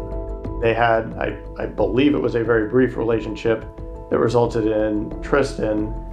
He was kind of attaching himself to the Brown family, and I think that he was kind of had the makings of a drifter. He took off. Who did this in my son's room and my son woke up. Okay, and ma'am, he cut your hand with the knife? Yes. Okay. Bleeding everywhere. She was very upset. You could hear that she was dealing with Tristan at the same time that she was making the call. It was obviously very emotional. She was obviously frightened. We haven't been together for weeks now because he doesn't do anything. And I went out with my friends and I came home at like 5 in the morning and he got all pissed off and he was drinking. Okay, he left in a vehicle or on foot? On foot. He doesn't have a license. Now, do you know if he has any other weapons on him? I have no idea. Okay. Is he on drugs or alcohol? Alcohol. Adam Matos was described as kind of a quiet guy, maybe even shy. There was no indication of any history of violence between Megan and Adam. However, the situation was getting more volatile because of the new boyfriend, Nick Leonard. Now, where are you at right now, Megan? I'm in my room with my son. Okay, you're in your room. Okay, Megan. Well, the deputies are almost there, okay? So just go ahead and stay inside the house. Can you lock the door? Yeah, I'm locking my son into my room. Okay, well, I'm going to stay on the line with you until the deputy gets there, okay? Yes, he's here. Okay, I'll let you go, ma'am. All right, thank you very much. So that's how it starts with that call. Police have gone out there, they've circled around looking for him, and police can't find him. Police suspend their search for Adam Matos since there are no more 911 calls over the next week. All seems quiet at the house on Hatteras Drive. Law enforcement had no knowledge that there was anything going on at Hatteras up until the 4th when Linda Thomas called in the welfare check. Linda Thomas is Megan Brown's step-grandmother. And then 2 deputies went to the house, and they identified that there was a problem, and that's when I got involved. 2 of the major places, Greg's closet and Megan's bedroom, it didn't have any carpet on it. It didn't have any flooring. It was just the bare plywood. Did somebody take this flooring up? Was it supposed to be here? There was a room with the dogs that was just dog poop everywhere, dog pee everywhere. It looked horrible. And it was a nice house. We just knew that there had been a domestic incident and that they didn't know where the people were. We weren't even sure yet who was missing. Then, a police officer searching the neighborhood makes a horrific discovery.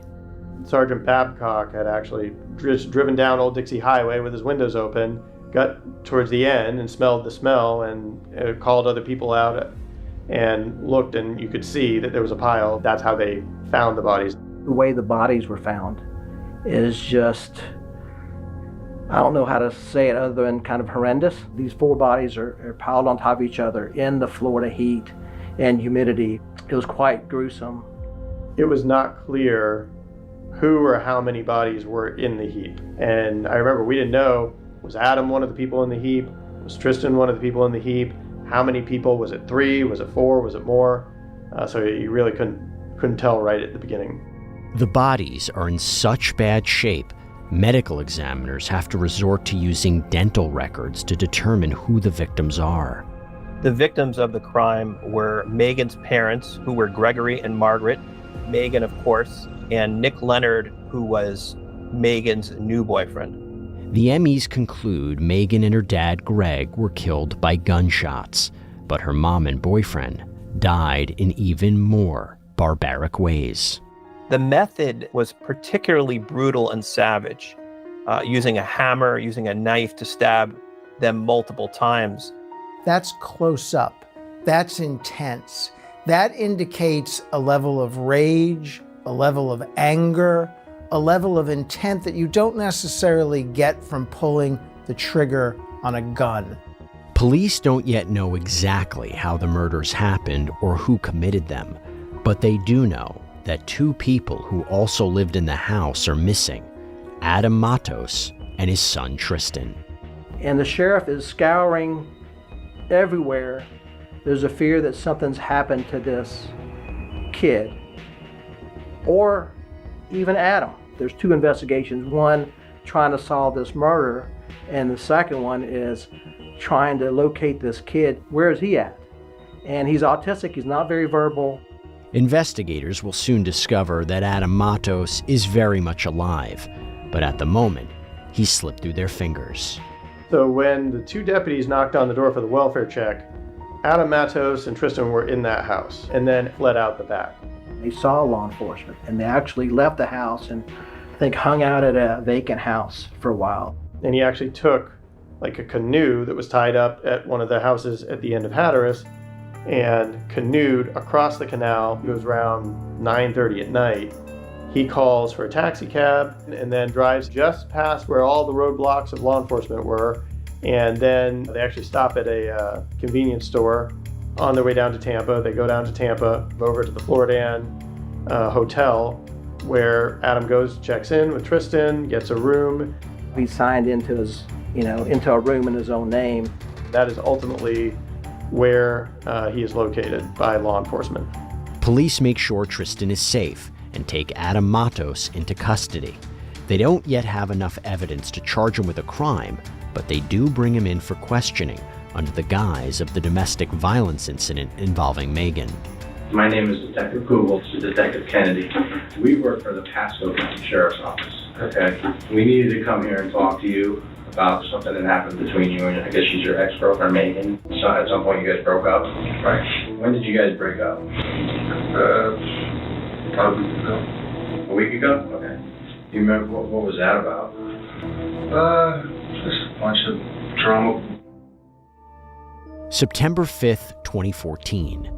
The day after police find 4 people dead near a Hudson Beach, Florida home, they interview Adam Matos, who fled the home with his son.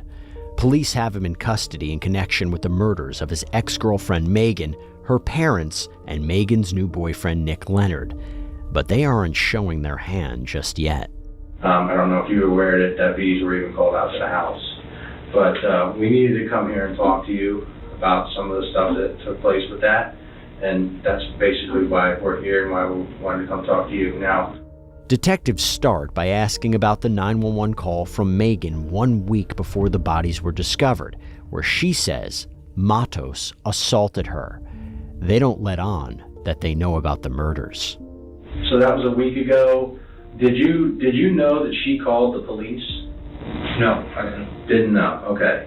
Do you remember that incident where you guys got into an argument about her going out with a friend or something? You know, she came home late and we just talked about it. We had an argument and she told me to leave. Okay. And during the argument, did either one of you guys get physical with each other? Any kind of physical? I mean, did she threaten you in any way? Did anybody in the family ever threaten you? Does Greg and Margaret ever get involved with these arguments? Sometimes. Sometimes? Were they involved with that one? Well, her mom came out and she told me to leave and I left. Okay. Well, she told me to leave the night before. She didn't really want me to. Maggie had been pretty firm with him and had wanted him to leave leading up to this. She was a little less sympathetic to him not doing anything all the time or barely having a job and just not being productive. She's alleging that you threatened her, threatened to even kill her, and threatened her with a knife. That's not true. That's not true? Okay. And Adam, he denied it. He denied ever doing that. And that's just one of those things that we talked to him about it, and he insisted he didn't do that, and I don't know. Where did you go when you left? I rode my bike. So that was on like a Thursday, right? I believe so. Did you go back that day, later that day? Did you go back to the house? Mm-hmm. How, did you stay the night somewhere else? Yeah. Where'd you stay? I stayed with a friend. From the time Megan had called 911, he said he never went back. Do you mind giving me a friend's name? His name was Jake. How about his last name? I didn't really know him that well. You could tell that there was some arrogance. He thought that they were not on to him or were not able to get him for what he knew clearly that he did. So that was a Thursday, right, that incident took place where she called us. Right.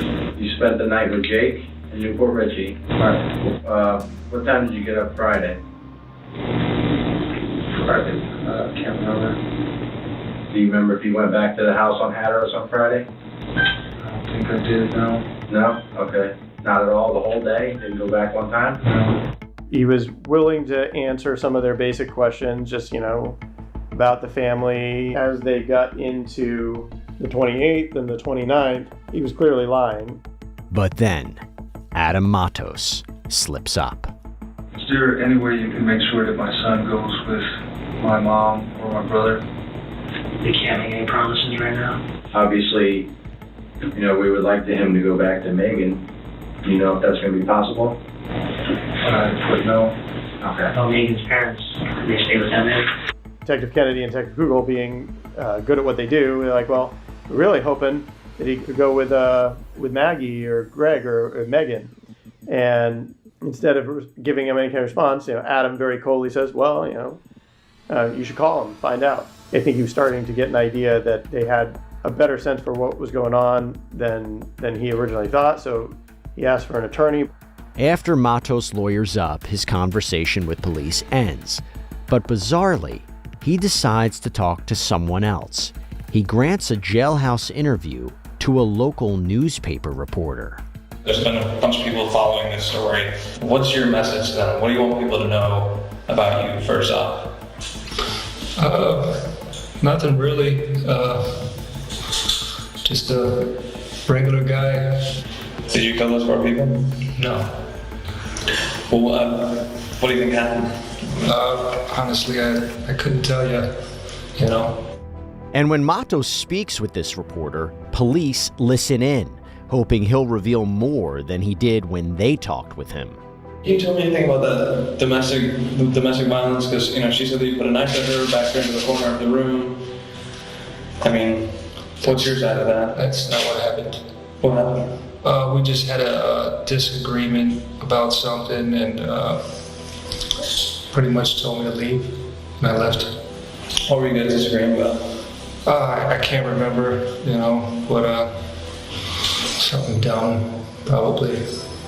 And that was the last time you saw her? Yeah, that was the last time I talked to her. We don't know what set Adam off, but very often in these types of situations where a jealous boyfriend will kill a girlfriend, it often happens when the girlfriend decides to move on. So she's gone. I mean, what do you think about that? I mean, it's hard to believe, you know. I can't believe that, you know, I'm hearing what I'm hearing from people. It just doesn't make sense. Did you love her? Yeah. And her family? Huh? And her family? Yeah, I loved her very much. I still love her. He may have been in denial. He may have been in shock. He may not have completely realized what he did after he did it until it finally set in. Maybe he was so overcome by rage at the moment that once he did what he did and he realized the weight of it, that's when he knew that he was in trouble. This guy definitely killed all of them. He hated what they were, what they were to him, what their relationship had become, whatever it was in the moment. He hated those people and he was going to do them harm. Adam Matos is being held at the Pasco County Jail for the aggravated assault of Megan Brown, his son's mom. But he's also a suspect in her murder, as well as those of her parents and her new boyfriend. That's when investigators speak with Matos and Megan's young son, Tristan.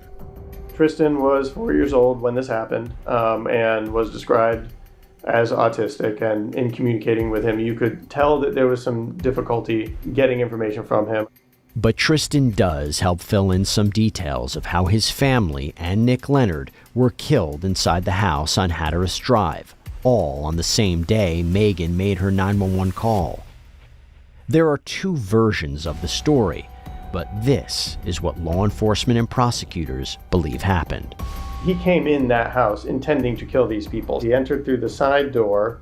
As he entered Megan's room, he saw Megan kind of rushing out with Tristan. We're pretty sure that Megan probably put him under the master bed before Adam came into the master bedroom. And he had relayed, I believe, that Megan was saying, please don't, during that time period. But the horror doesn't end with the killing spree, especially for little Tristan, who spends much of the next few days confined in his room. I think Tristan probably spent a decent amount of time in that locked room. It was very clear that Tristan knew that they were all gone, they weren't coming back, and that they had been wrapped up in sheets or carpets. Like he had seen enough of the situation to know that was happening. Tristan was in the house at the time of the murders, and in the house for some period of time after the murders with the corpses, although Adam Matos says he shut the rooms where the bodies lay. We'll never really know the true extent of the trauma that he may have suffered because of that. Adam Matos moved them that night, going in the early morning of the 30th. He puts all 4 of those people in the back of the silver van, Maggie's van, and then drives them north on Old Dixie Highway and just drove down, I think it's about 3/4 of a mile, and then unloaded that van and dumped those 4 people roughly 20 feet off the road, just a little bit into thick brush. I remember there was like a branch, like a large branch on top of the pile, as if he had half a thought of maybe he would cover it with things, but ultimately he did not, and he just left him right there in a heap. Several days afterwards, he was like washing the garage and washing the ground where that blood was. And so, you know, he was trying to clean up the scene. He was kind of overwhelmed. And then he was trying to clean it up because he's got this son that's autistic and that he doesn't want him to see, you know, what's going on in this house. The murder weapons were ultimately recovered in a canal behind the house that the Browns had all been living in. This house was actually on the very end of the canal. So he had dumped the hammer, Nicholas Leonard's firearm, as well as a number of Greg's rifles and knives. Then the story gets really bizarre. He goes on Craigslist to sell belongings of the family. They've got a bunch of dogs. He's selling dogs by Craigslist. People apparently came to the house to purchase them. Maggie was breeding the dogs, so it's very possible Adam had some sense of, you know, these are dogs that you can sell for money. So he was fire selling them for $50 a piece or $100 a piece, which was substantially less than those dogs normally go for. And so he was able to move them pretty quickly. There was a whole bunch of other things that we think he was trying to sell, including the entertainment center, some jewelry, a Bose speaker. It looks like he was just trying to get anything that he thought he could make some quick money on and sell it to generate cash, because at that point, aside from using their credit cards, he didn't have any source of income. He didn't have any way to pay for anything. He wasn't working anymore. After police find Adam Matos and Tristan, the young boy is sent to live with relatives. As for Matos himself, he's officially arrested and later charged on 4 counts of first-degree murder. Fast forward 3 years, and Adam Matos' trial finally begins, where he faces the death penalty. It was definitely one of the bigger cases that I tried. We spent years working on it, just kind of getting it together and organized. Also, so that we would make sure, are we good here? Do we have everything do we need? Have we done everything that needs to be done? This is a criminal case, and Mr. Matos is charged with 4 counts of first-degree murder. Adam Matos' murder trial begins in November 2017 in West Pasco County, Florida. And if Matos is found guilty, jurors will have to decide if he deserves life in prison or death. This is something that people talk about, you know. They'll say, you know, I'm not really for the death penalty except in the most extreme, brutal circumstances. And this is probably a case that would fall into that category. If this case was a book, the title of the book would be, I Almost Got Away With It.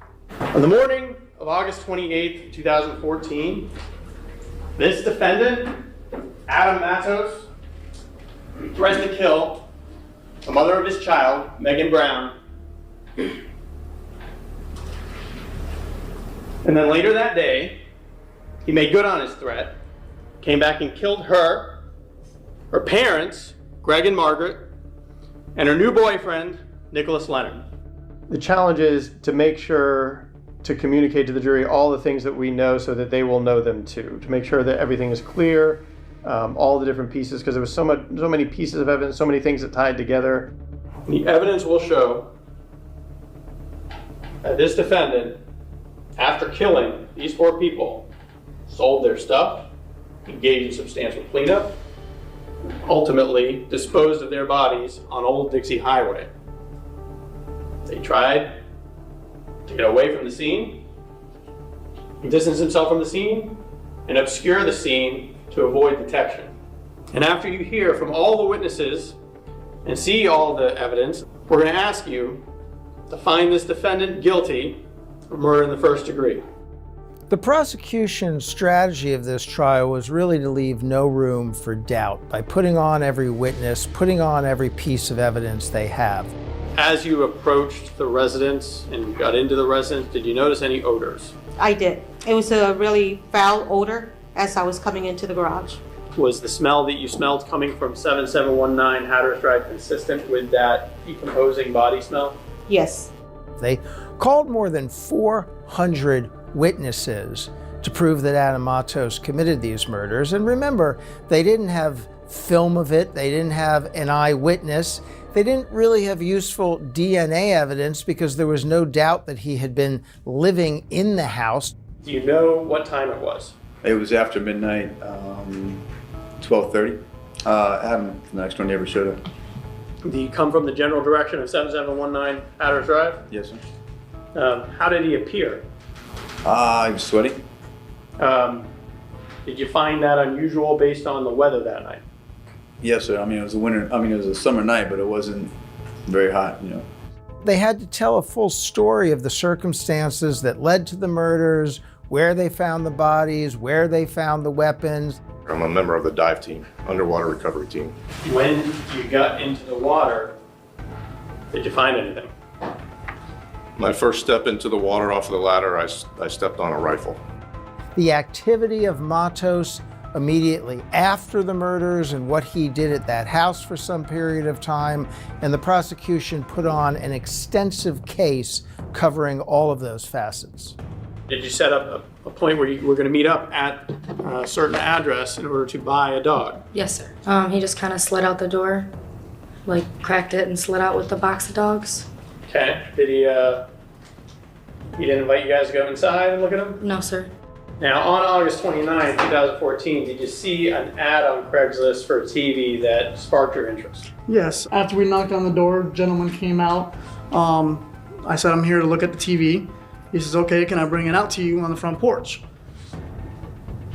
I can't see something on the front porch if there's no plug outlet. I said, something ain't right. I said, I don't want this thing. If I can't see it running, I don't want this TV. Okay. And he even tried lowering the price down as well. Seemed really desperate for money. At the conclusion of the prosecution's case, it's the defense's turn. After the prosecution was done putting on its case, a remarkable thing happened in this trial. The defense stood up to give their opening argument, which they had reserved, as you can, until the conclusion of the prosecution's case. Ladies and gentlemen, this case is not the case of revenge that the state portrayed in its opening statement. This case is about self-defense. At the close of the evidence, the close of all the evidence, I will ask that you find that Adam Matos is not guilty of any first-degree premeditated murder. When the defense team in Adam Matos' quadruple murder trial claims he acted in self-defense, it's a shocker, to say the least. By us pulling that surprise on them, I think it did give us a little bit of an advantage. I know for a fact that we surprised them. We had this whole new self-defense thing that was thrown in there. We knew immediately the only way that they can get these facts out is if he testifies. So he's going to testify. And then, he gets up and admits that he was the killer. Let's cut right to the chase, shall we? Adam Matos, on August 28, 2014, did Nicholas Leonard put his hands on your throat? Yes, he did. Did he threaten your life with a gun? Yes, he did. That's when the self-defense began. Kind of blaming Nick Leonard for putting him in this position when he's just trying to get his stuff and get the hell out of there, and he's trying to get Tristan just to tell his kid bye, and this Leonard guy pulls out a gun and is jumping on him and threatening him and is going to kill him. Did you get in a fight with him? Yes. Did you defend yourself? Yes, I did. Did you kill him? Yes. Why? He tried to kill me. It gives Adam Matos an opportunity to interact with the jury some, to make himself seem less like the killer we were portraying him as and more like something else, basically taking control of the narrative a little bit. Matos says he managed to grab a knife that was already in the room. In the struggle, Adam stabs him, he lets go of the gun. He's eventually able to subdue Nicholas Leonard. At which time Megan came in with her father Greg. Greg had a rifle, pointed it at him. Adam Matos, on August 28, 2014, did Gregory Brown threaten your life Yes, with a rifle? Did he pull the trigger? Yes. Did you get into a shootout with him? Yes, I did. Did you defend yourself? Yes. Did you kill him? Yes, I did. Why? He tried to kill me. This gentleman, a little bit cold and a little bit difficulty with his emotions, and I knew he was nervous already, so I kind of shortened up some of the questions and kind of had him more on a leash than I would most people on direct. Adam Matos on August 28, 2014, was Megan Brown with Gregory Brown when he tried to shoot you with his rifle? Yes. Did she say anything as he was pointing his rifle at you? She said, "Dad, shoot him. Shoot him, Dad." But Gregory Brown's gun misfires twice. So Adam Matos says he and Megan rush back to the master bedroom where there are more firearms stored. And he's getting a gun, getting ready to load it to shoot Adam. So Adam got this gun from Nick Leonard. Adam shoots him in the back twice, and he goes down. And he's just freaking out at this point. And he sees Megan. I could see someone in my peripheral, and it was Megan, and I thought she had something in her hand, and I just reacted and I shot her. I later found it to be a cell phone. Did you kill her? Yes. Why? I felt that she was going to kill me as well. Looking back now, do you realize that she probably wasn't out to kill you or harm you? I realize now that she probably wasn't trying to kill me. I was just out of it and so paranoid and in shock that I thought everyone was trying to kill me. Why admit the murders and claim self-defense? My analysis of this is that it was clear to Adam Matos and his team that he was going to be convicted. And the only way he could avoid the death penalty with these murders, with 4 murders committed in gruesome fashion, was to tell the jury some story that would permit them to conclude there were some mitigating circumstances and the death penalty wasn't appropriate. What'd you do then? I lost it completely. I just realized that I killed the woman that I love, the mother of my child. And at that point, I realized that Tristan no longer had a mother, he no longer had a grandfather, and he no longer had me. And at that point, I felt like my life was over. What we wanted to portray was, this handsome, well-spoken, mild-mannered guy who was here in Florida to take care of his autistic son that he loved more than anything. But Adam Matos' story doesn't end there. Then he took a hammer and went back and just continued to pummel Nicholas Leonard, who he was upset with. And then he zoned out for 4 or 5 hours until Maggie got back. How about Margaret Brown? Did you believe that she was trying to kill you? Yes. Did you fear for your life, though? Yes. We knew we had a problem with Margaret Brown. And so that was, from the beginning, our main issue, our main problem. If he was going to get the death penalty, it would be from that. Margaret Brown got off at Wawa because she's on the security cameras around 11 o'clock, 11:15 p.m. is when her shift was over. She's coming home, and then she gets attacked or hit by a hammer by Adam. What were your feelings when you killed her? I was lost. I was hurt. I was in shock. I was out of my mind, and I thought that everyone was out to kill me. I felt like she was going to kill me as well. Did you kill her? Yes. But it wasn't planned out, and he was just paranoid, thought the world was trying to get him, thought that law enforcement was going to try to kill him and his son, and so he hit her with a hammer and killed her. Was she bleeding a lot? Yes. What did you decide to do to her head?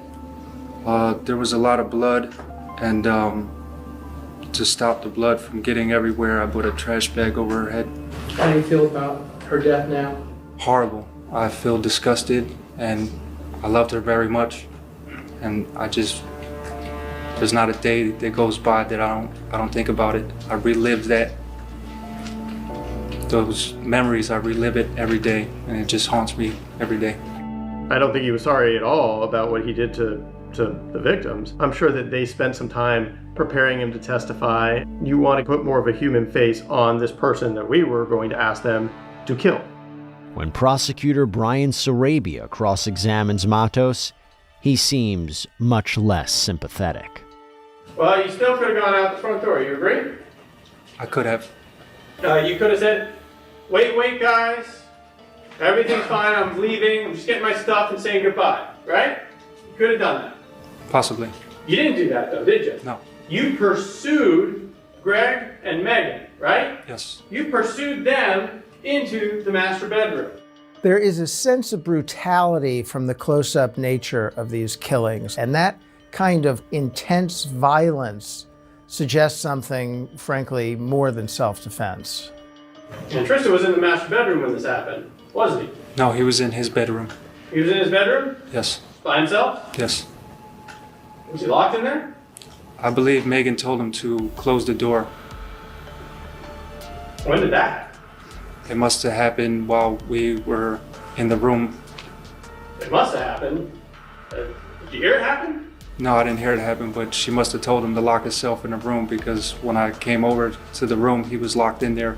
So he must have locked himself in. So you're just making stuff up now. When I did meet with Tristan, he did make statements that made it clear to me that he was in the master bedroom when probably Greg and Megan were killed. You don't think Megan would have gone and grabbed him and kept him with her and gone into the master bedroom, like what actually happened? No. He was definitely a liar. That guy, you could not tell if you were getting the truth from him when he said anything. After about 2 weeks, Adam Matos' murder trial comes to an end. The jury deliberates for fewer than 3 hours and then returns to the courtroom. Adam Matos, the jury has reached their verdict. We, the jury, finds as follows. The defendant is guilty of murder in the first degree as to Nicholas Leonard, as charged in the indictment. All 12 jurors agreed he was guilty for each of the 4 murders. Did we really think he was going to get found not guilty of 4 counts of murder? No. We knew that he was probably going to get found guilty for sure. The question now is, does the jury think that Adam Matos should spend the rest of his life in prison or be put to death? Now you know the facts of this case. And what this defendant did to Greg and Maggie and Nick and Megan is unimaginable. He made these decisions and they all had negative impacts on Tristan. Each and every one of you ended up selected on this jury because you would be able to render a recommendation of death. The prosecution thought this was a very clear death penalty case. These murders here were particularly heinous, especially the ones committed with a hammer. They were particularly violent. Also, just the number that he killed 4 people, the mother of his child, the grandparents of his child. But for Adam Matos' love for his son Tristan, none of this would have ever happened, and we would not be here today. The ultimate decision on which is the appropriate punishment, death or life without the possibility of parole, is a moral decision, not a factual decision.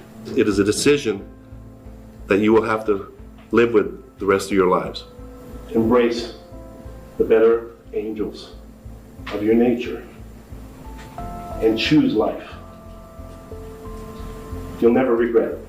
All we needed was one, but maybe it was enough to have one of them say, you know what, I just don't feel like this guy deserves a death penalty, even though there's 4 bodies here. You know, it's not 4 equals a death penalty and 1 doesn't equal the death penalty. It's not that simple. We, the jury, finds as follows as to Adam Matos in this case.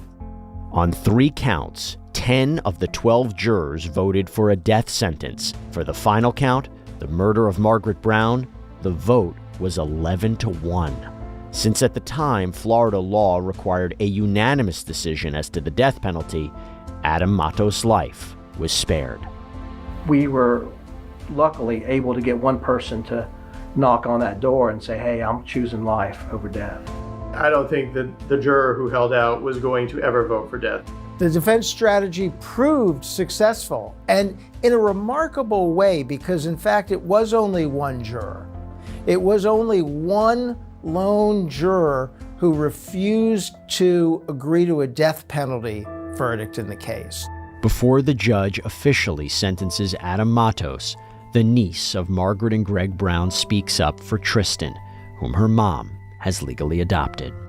I'm sure that you would like to think that with his autism, Tristan would be able to forget that what you've done, but I promise you he is not. He tells us daily what he saw and what he remembers.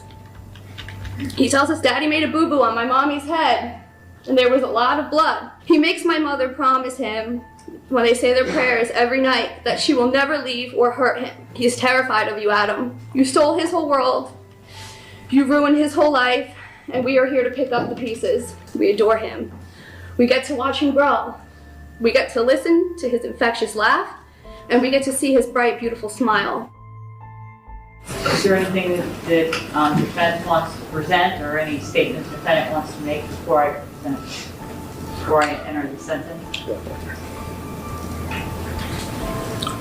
I would just like to say I'm sorry to the victims of the family. I know that's not enough, but I just would like to make peace and hope that they don't hold on to that hate in their heart, because a heart filled with hate is not free. I'm truly sorry. Adam's gonna have to say whatever garbage that he was saying, things that were not at all true, but things he, I'm sure, thought were gonna help him. Mr. Matos, before we proceed with the sentence, I have a few things to say. This was the most selfish, self-centered, evil thing that I've ever heard.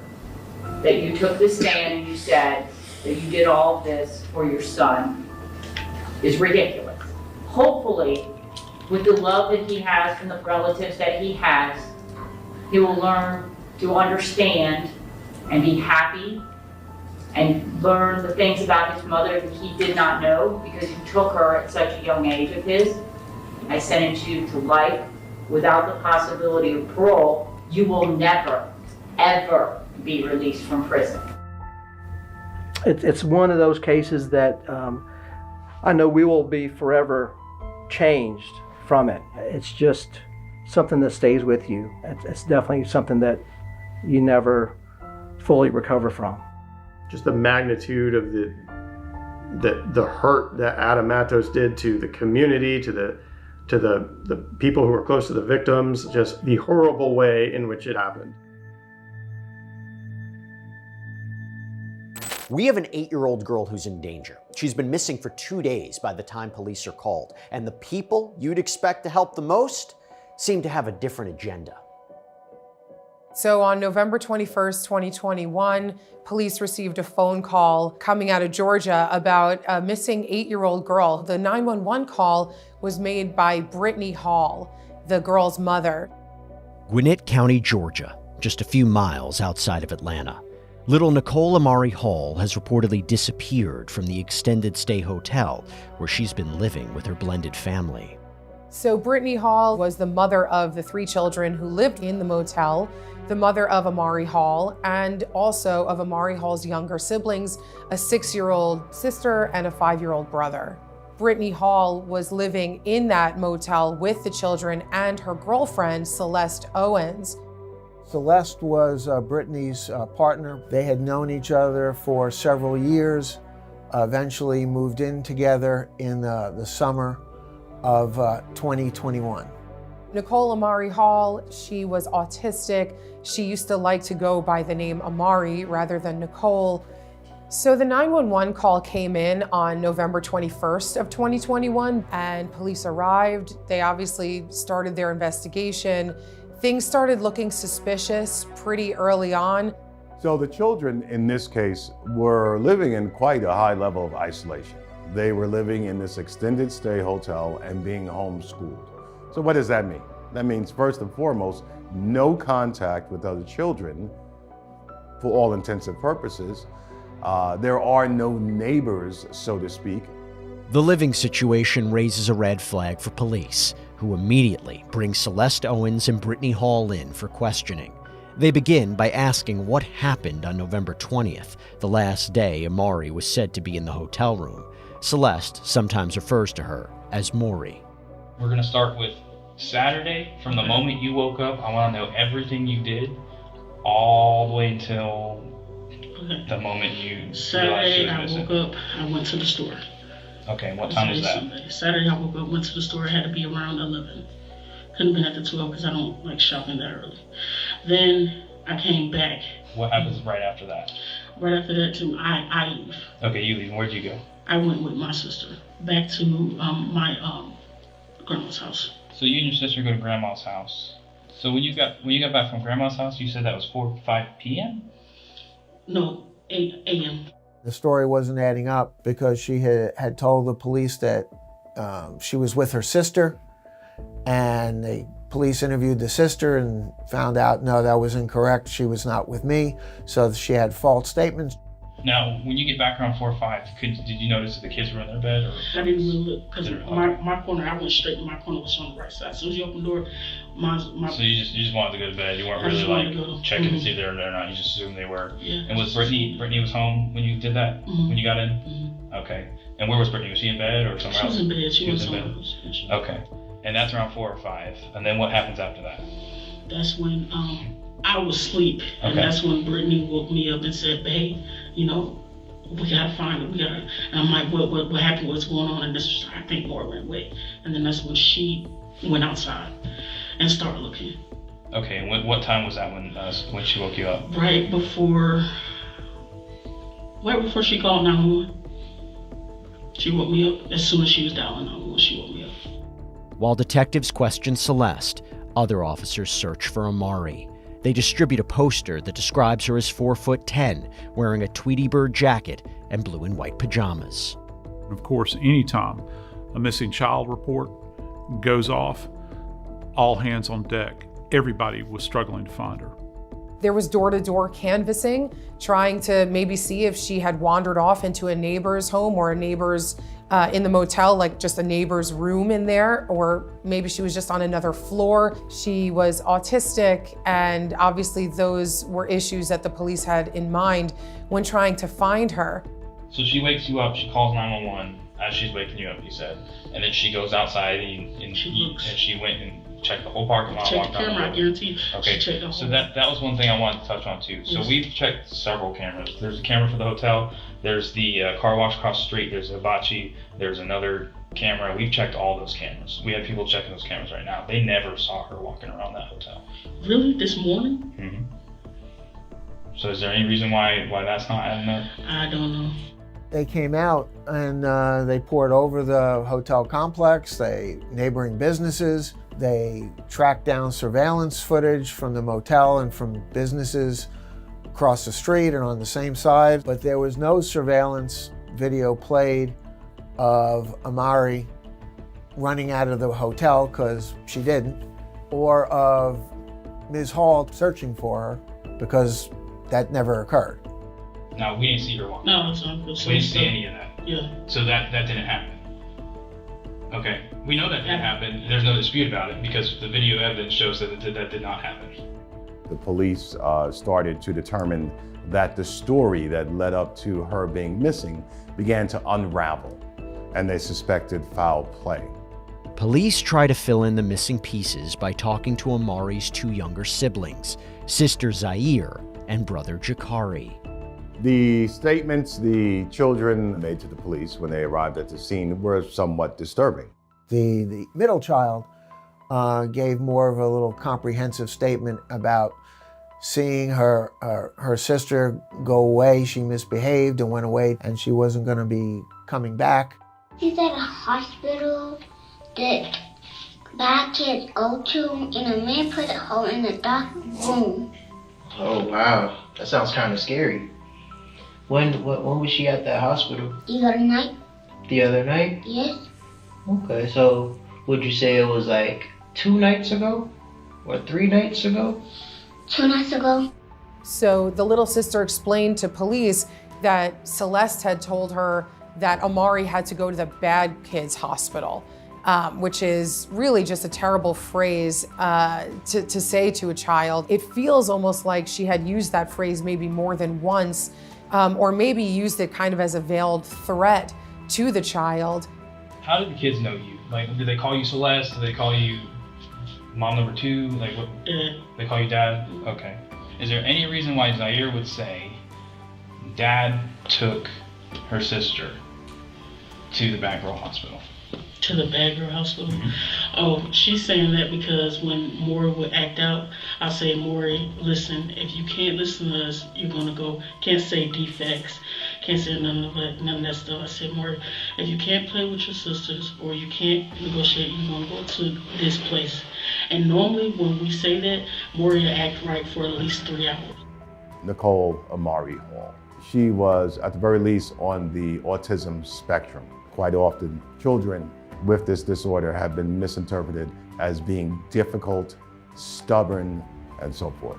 Then you have 2 younger children who, just by virtue of them being younger, are likely to be a handful who are in the mix here. Living in a hotel, not the best environment to raise a child with challenges.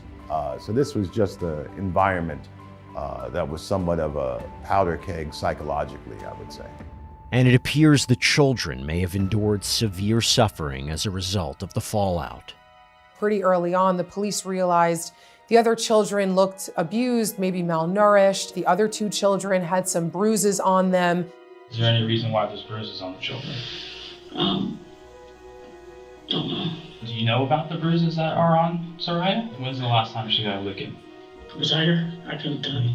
She got bruises on her back, her eye, her face. I mean, that's not a slap on the wrist.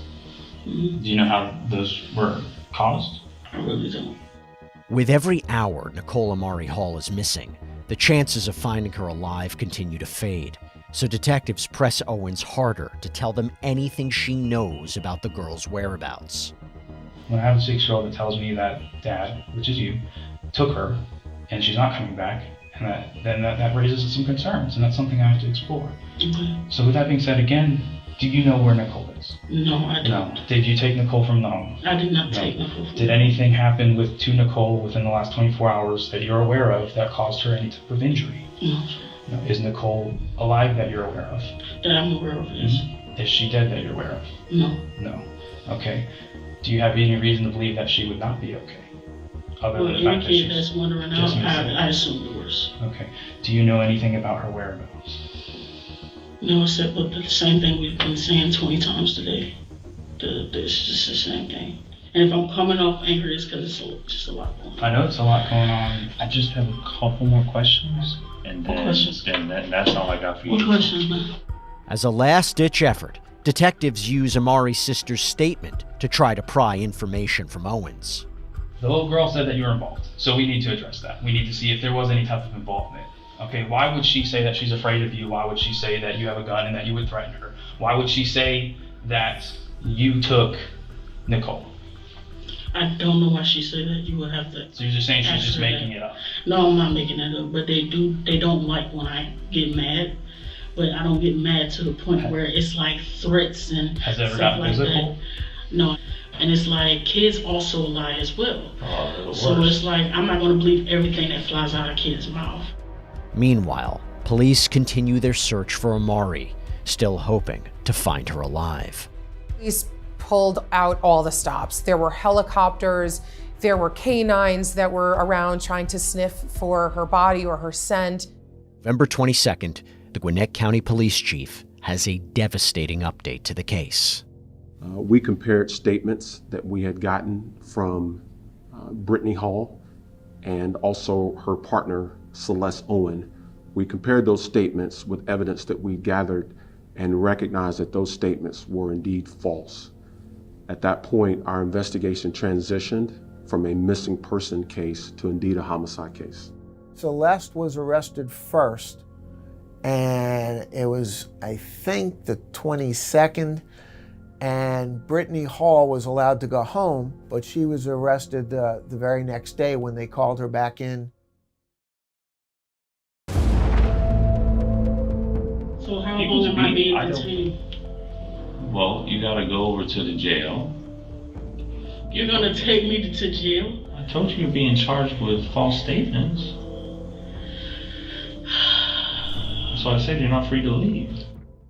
Celeste Owens and Brittany Hall, after they were arrested, were not released on their own recognizance. They did not have bail set. They were held. They were held in jail pending the trial. Police are now searching for 8-year-old Nicole Amari Hall's body and also trying to determine whether Celeste Owens had a role in her death. Police then tried to track Celeste Owens's movements, and they found surveillance video of Celeste and receipts by Celeste essentially renting a U-Haul truck on the 19th, which then corroborated, of course, that this did happen 2 days before the 911 call. Police tracked Celeste's cell phone pings from the hotel to the U-Haul place, back to the hotel, tracking it into the DeKalb County, the neighboring county, and then going back to the U-Haul back in Gwinnett County. All that was captured on the flock camera system, which reads and captures the license plates. They got the receipt where she had signed for it from the U-Haul place itself. Following the trail of surveillance videos and Owens' cell phone pings, police tragically find what they're looking for.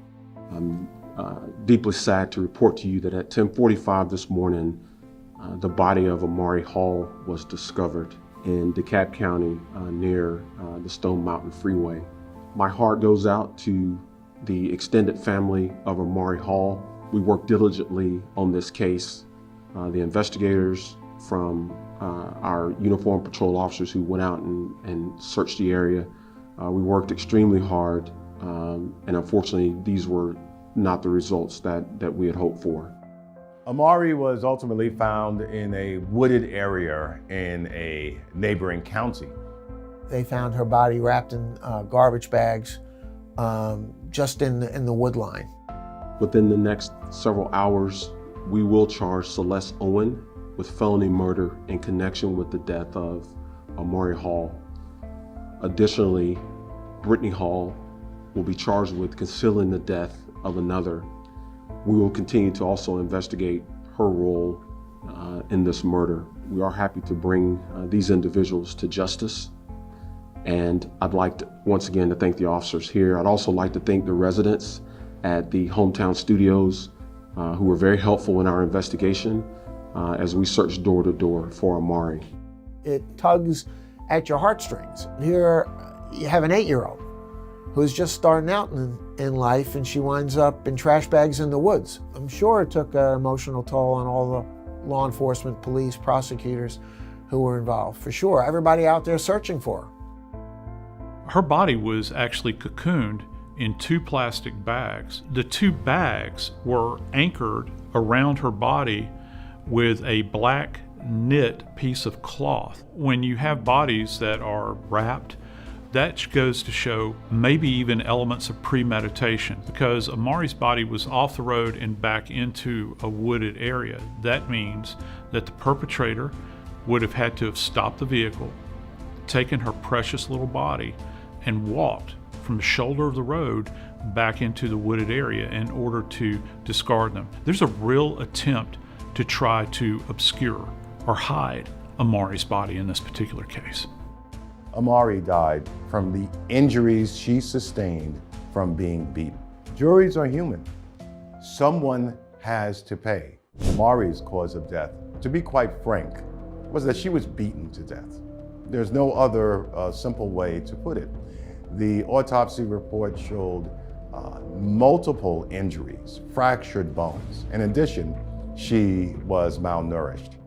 The state of Amari Hall's body is damning evidence, as Celeste Owens and Brittany Hall are formally charged.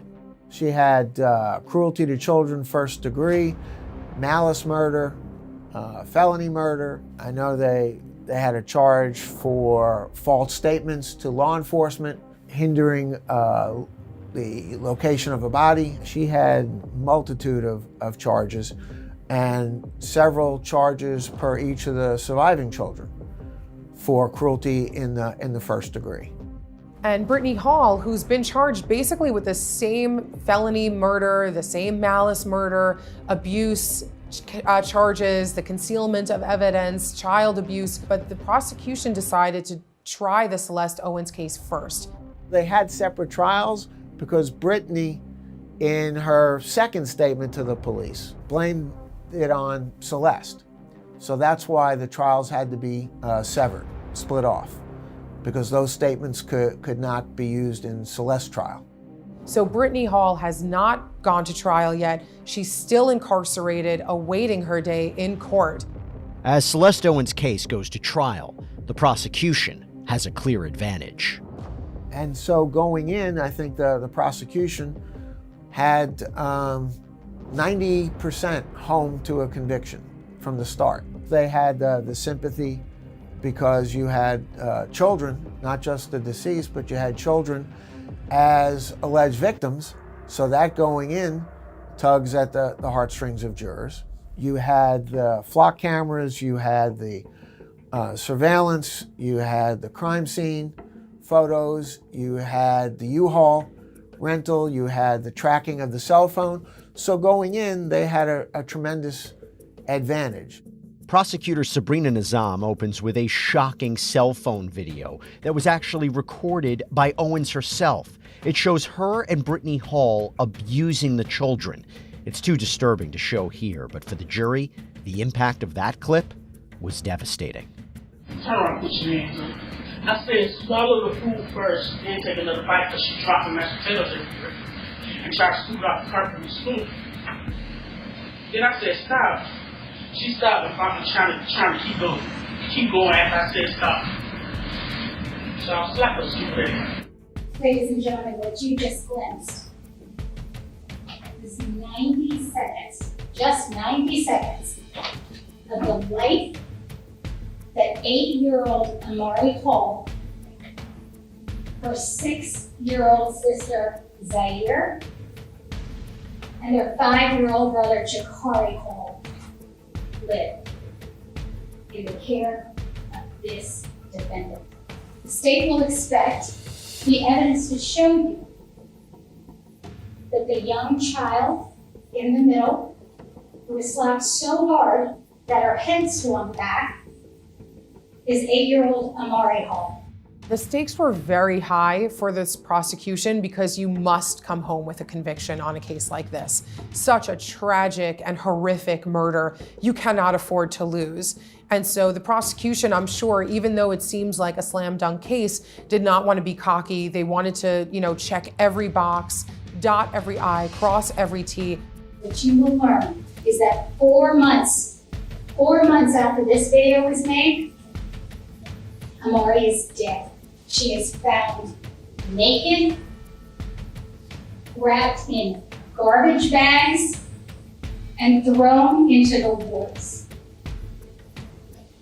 And the evidence will show by this defendant. The only thing concretely they did not have was direct evidence that Celeste Owens killed Amari.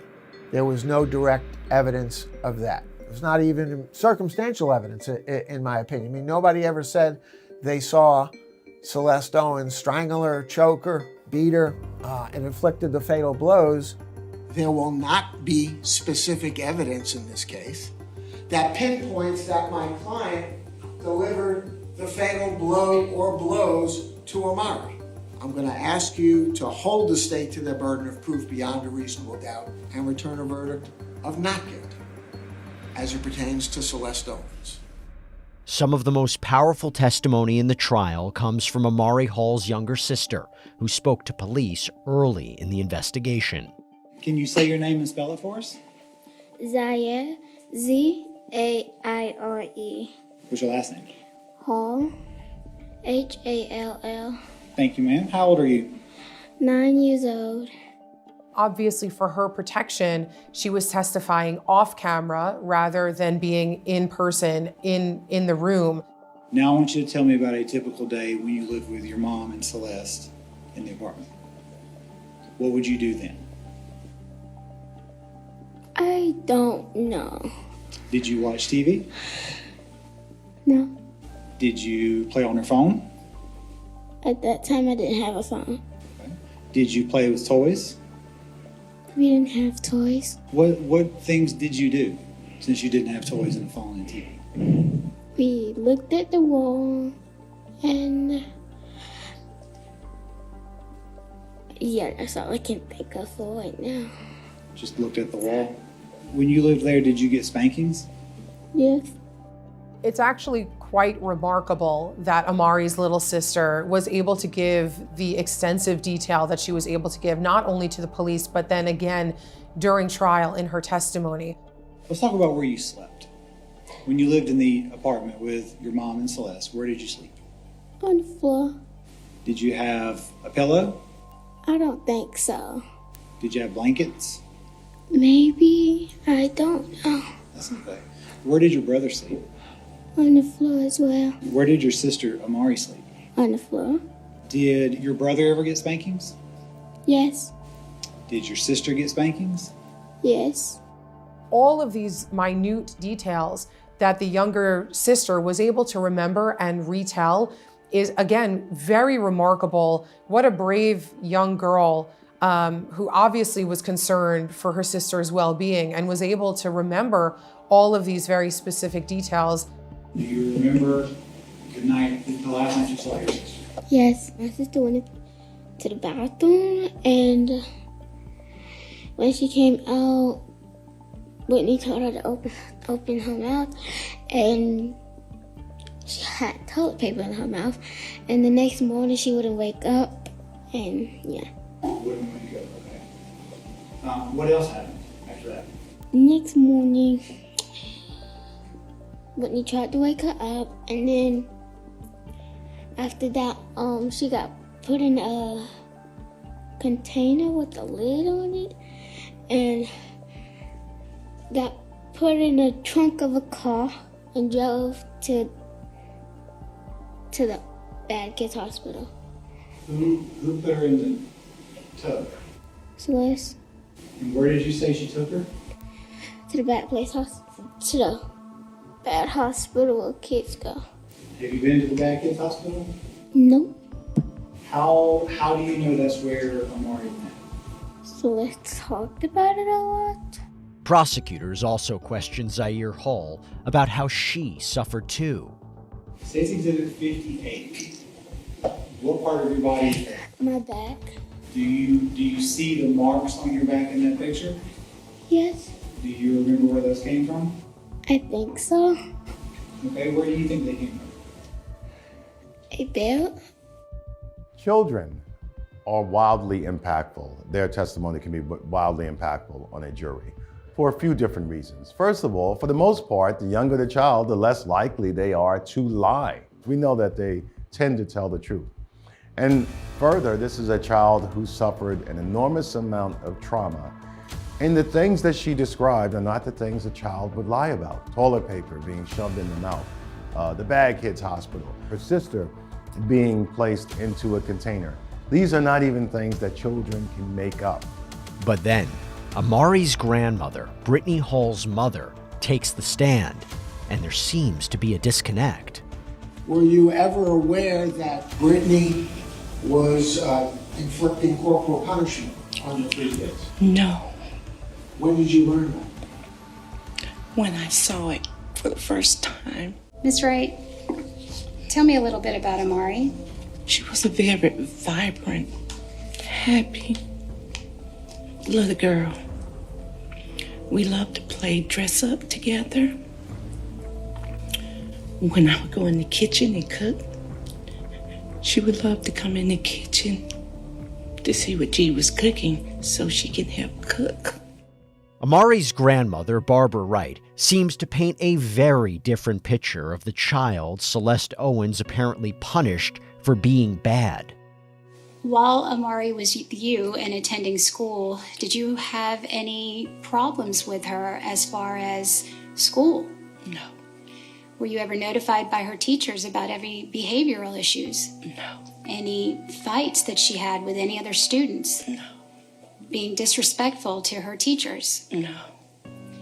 Was she ever disrespectful to you? No. Was she ever disrespectful to Mr. Wright? No. Did she ever wet the bed when she was with you? No. Did she have a healthy appetite when she was with you? Yes. She liked to eat? Yes. She loved Gigi's cooking. She had hands-on contact with her, never noticed anything, never reported anything, never even reported any concerns. Now, Miss Wright, at some point, did Amari, Zaire, and Jakari leave your home? Yes. Do you recall around what year that would have been in relation to Amari's death in 2021? Amari, Jakari, and Zaire had to leave at the end of 2020. Going, yeah, 2020. They went back to go live with Brittany Hall? Yes. Did you want them to leave? No. Would they have been able to stay with you? Yes. She had really lost contact with them since the start of the year. And we're talking now August, when they were living in the motel, and she said that she couldn't locate them. But there was never any police reports made. Did you ever try calling Brittany to speak with the children? All the time. Tell me about how you would try contacting I would call her cell number. I would text her. We would try to FaceTime her. There was no response at a lot of the times, and if she did, it would be weeks later. We would drive around from the last place they might have stayed looking for them. It mystified me. If a child's missing for 8 months and you can't get a hold of them, why you would not have raised the alarm. During cross-examination, defense attorney Rob Greenwald presses Amari's grandma on how much she knew about her granddaughter's condition. To the best of your knowledge, was Amari ever diagnosed with autism? Not that I know of. Was she malnourished? No. Underweight, in your opinion? No. And you don't recall the last time you saw the kids in 21? No, because we was calling looking for them. No, I don't. Were you ever aware that Brittany was inflicting corporal punishment on the 3 kids? No. When did you learn that? When I saw it for the first time. You saw the video of her stomping on your grandchildren? No, I saw the video when news people had it on news when the case, when they found them, and I saw them when I went to the courthouse. I saw it. You weren't aware that your daughter was stomping on them? No. It gives you pause and you think, well, why wasn't something said? What was it that you didn't observe? And unfortunately, when you live under the specter of the potential that you're not going to get to see these kids anymore, sometimes your judgment is clouded because you think, if I say anything, I'll never be in their presence again. It's one hell of a trade-off. If there was any doubt of the extent of Amari's abuse, the medical examiner shows photo after photo of the injuries she sustained. It is a lot for the jury to see, and far too much to show here. There's a lot of stuff here. And so I tried to separate out the injuries as to, this is critical. This is something that this person could die of in and of itself. Here she died from all of it. It's not something the average everyday person, and they come into court, sees. I mean, you certainly don't see such graphic images on, on TV or movies. Very graphic testimony, very graphic images that for sure it had an effect on him.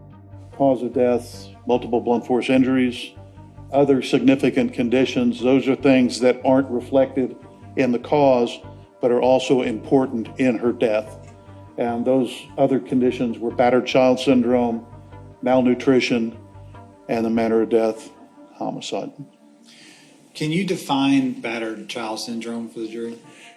That is a description to describe multiple wounds in multiple locations in multiple stages of healing.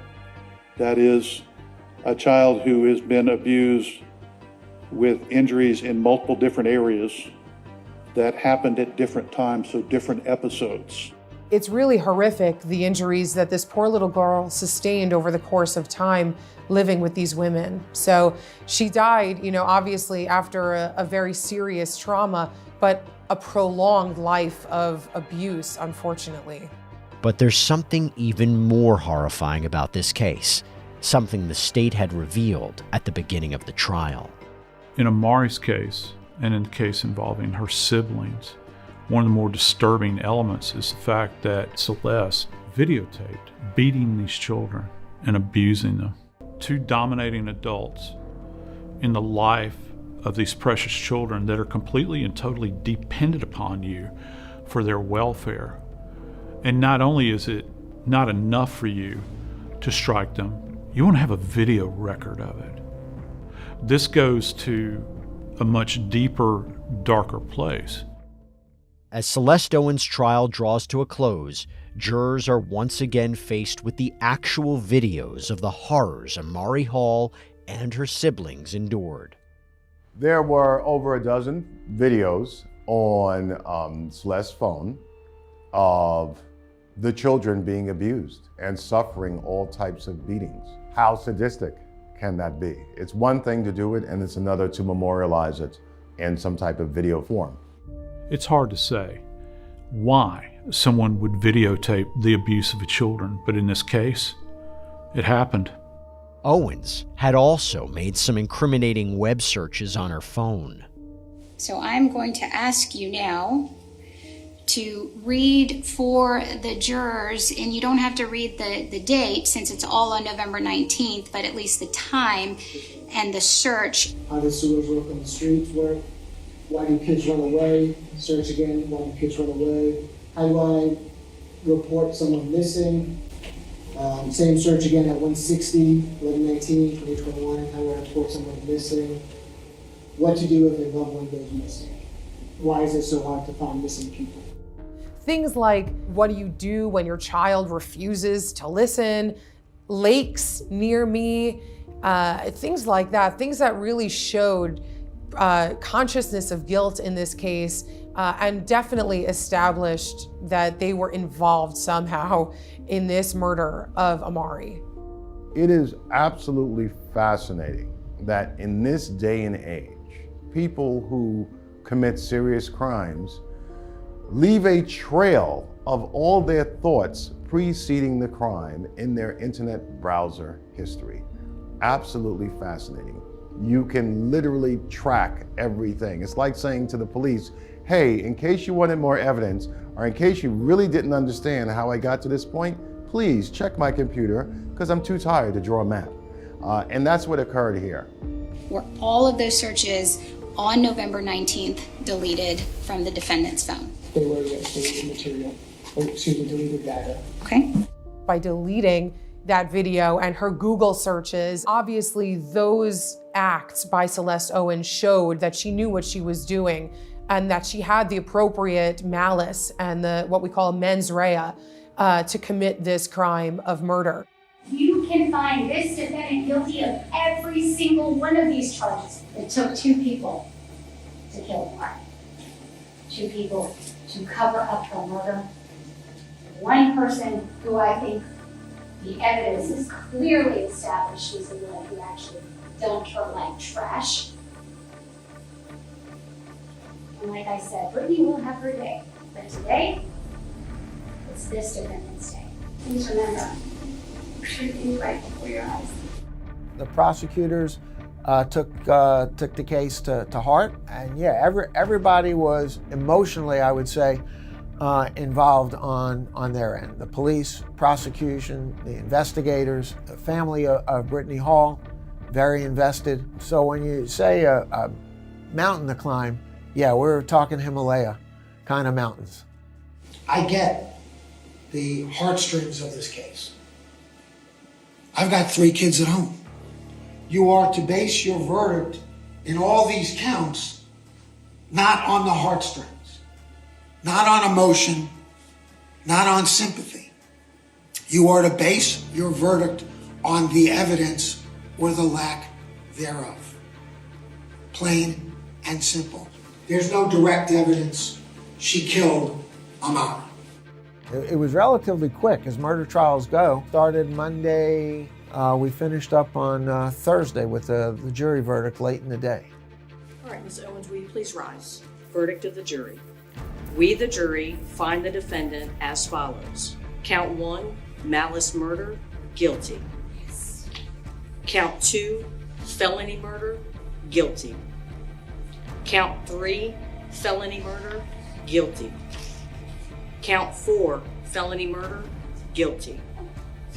Count 5, cruelty to children in the first degree, guilty. She was found guilty of everything. Some charges merged together. They were duplicitous. Before sentencing, Amari's grandmother speaks to the court about her family's painful journey. My heart is broken in millions and millions of pieces that I have not been able to put back together. I miss Amari every day. My granddaughter did not deserve the way that she was taken out of this world. I would never get to teach her how to drive. I wouldn't even ever get to see her go to a prom. Do the things that grandmom do with their granddaughters. All these things I'm gonna miss.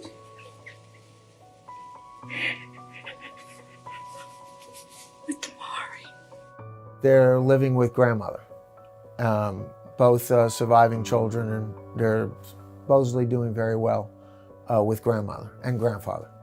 All right, Ms. Owens, would you like to speak? Ms. Owens, please stand. I've been a jurist for 25 years. This is by far the most heinous evil that I have ever seen in my entire career, and I do not understand it. The crimes and evil that was perpetrated against these 3 children is something that I will never understand, nor will I ever forget it. Based on that, the court does hereby sentence you as follows. Count 1, malice murder. You are hereby sentenced to life without the possibility of parole. On the remaining counts, the court does hereby sentence you to consecutive 235 years. So life without parole plus 235 years. You will never see the light of day to perpetrate this type of behavior, cruelty, and evilness upon another person. Over the course of my career, I've unfortunately observed many cases of child abuse. Relative to Amari's death, it would rank right up there with the worst that I have seen because her injuries were so extensive. These kinds of cases are the worst of the worst.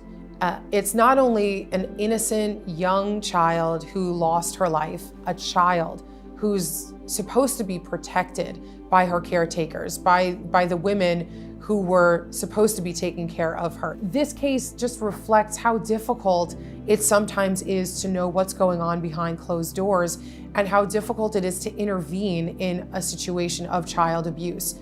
It's tough. I'd be honest, I had nightmares before the trial, during the trial, after the trial. And so, yeah, it takes a toll on you. It was definitely emotionally challenging. It will stay with me for quite a while. In late 2021, mystery surrounds the disappearance of a young New Hampshire girl who suddenly reported missing. But the most curious part of this whole situation, she hadn't been seen in 2 years. Manchester Police received a report this week that Harmony Montgomery has not been seen since October 2019, when she was last seen in a residence in Manchester at that time. The circumstances surrounding this prolonged absence are very concerning. December 31st, 2021, Manchester Police announced the mysterious disappearance of 7-year-old Harmony Montgomery, who was reported missing by her birth mother, 31-year-old Crystal Sorey, about a month earlier. Manchester Police became aware of this week, and I know people are going to say, well, here it is 2021, almost 2022. What's happened in the last 2 years? Fair question, right? That's why I'm here today, because we don't have many answers. Harmony's mother, Crystal, you can only imagine what had been going through her mind we think about investigations working on a timeline, if the last time she is seen was back in 2019, what has happened all these months afterwards? Where could she be? To understand how we got here, we need to know a little bit more about the sordid history of Harmony's family. By all accounts, Harmony was one of the sweetest girls that you could have met. Harmony loved Minnie Mouse. She was a bright girl, a vibrant girl. She was born in June of 2014 to Adam Montgomery and Crystal Sorey, but they separated not too long after her birth.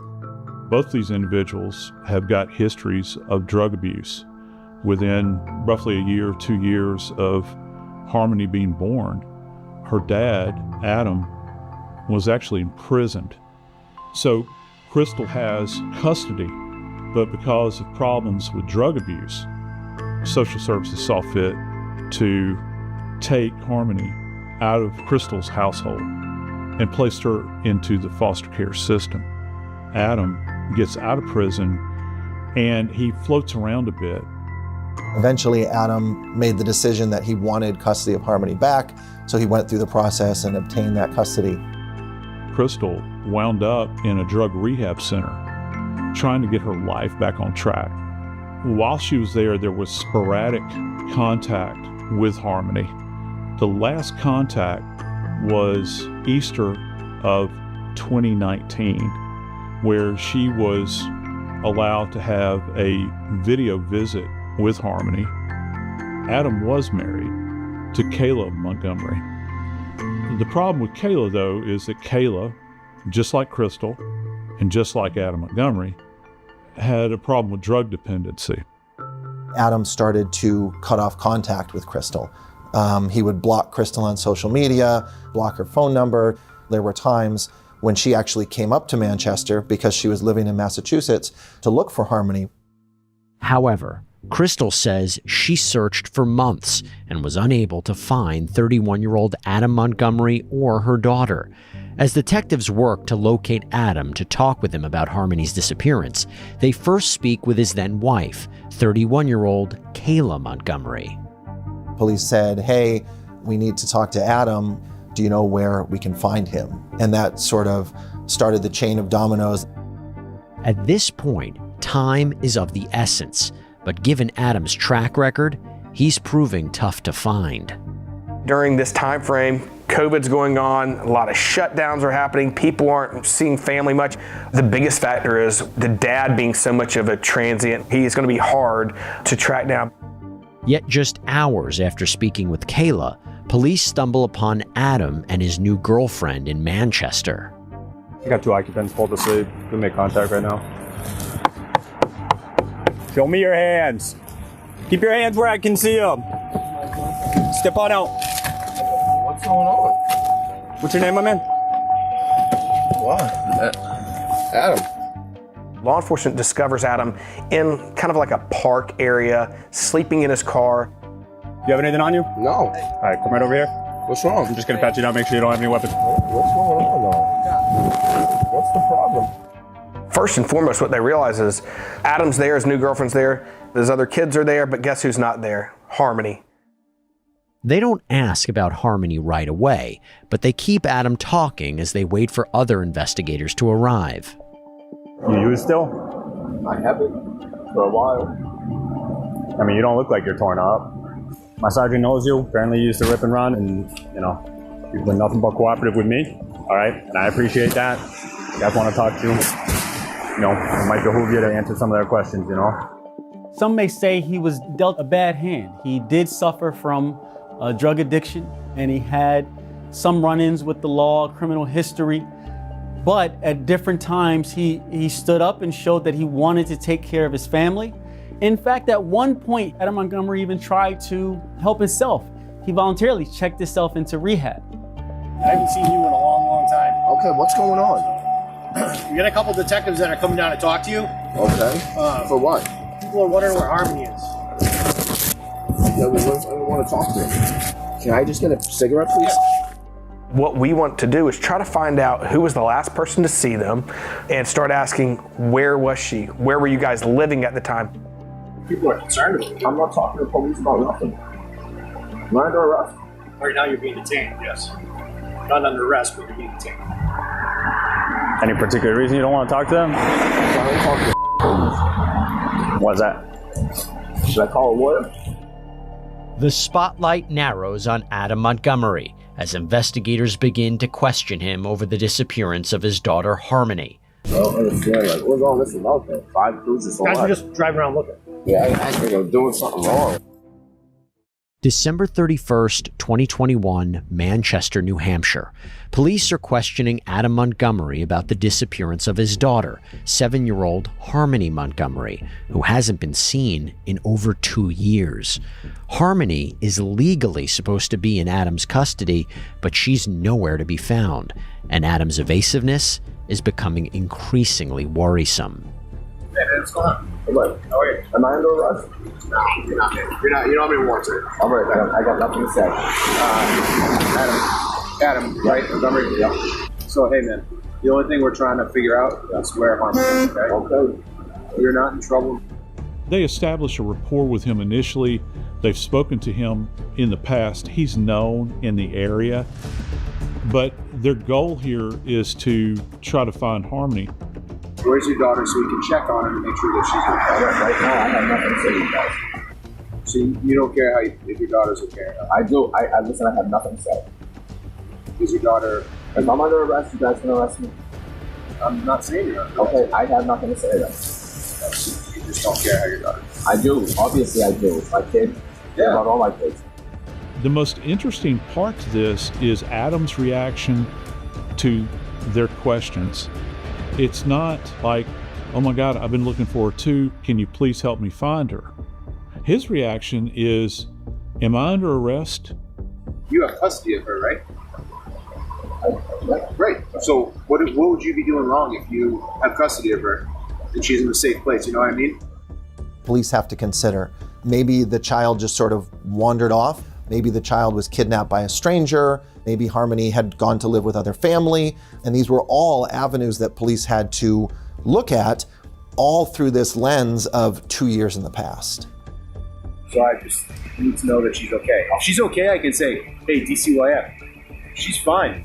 I have nothing else to say. Can you assure me that your daughter's okay? Yeah. Do you know where she is? Yeah. Okay. Is she with family? Can you just answer me? I'm done answering the question. If you want to arrest me, arrest me.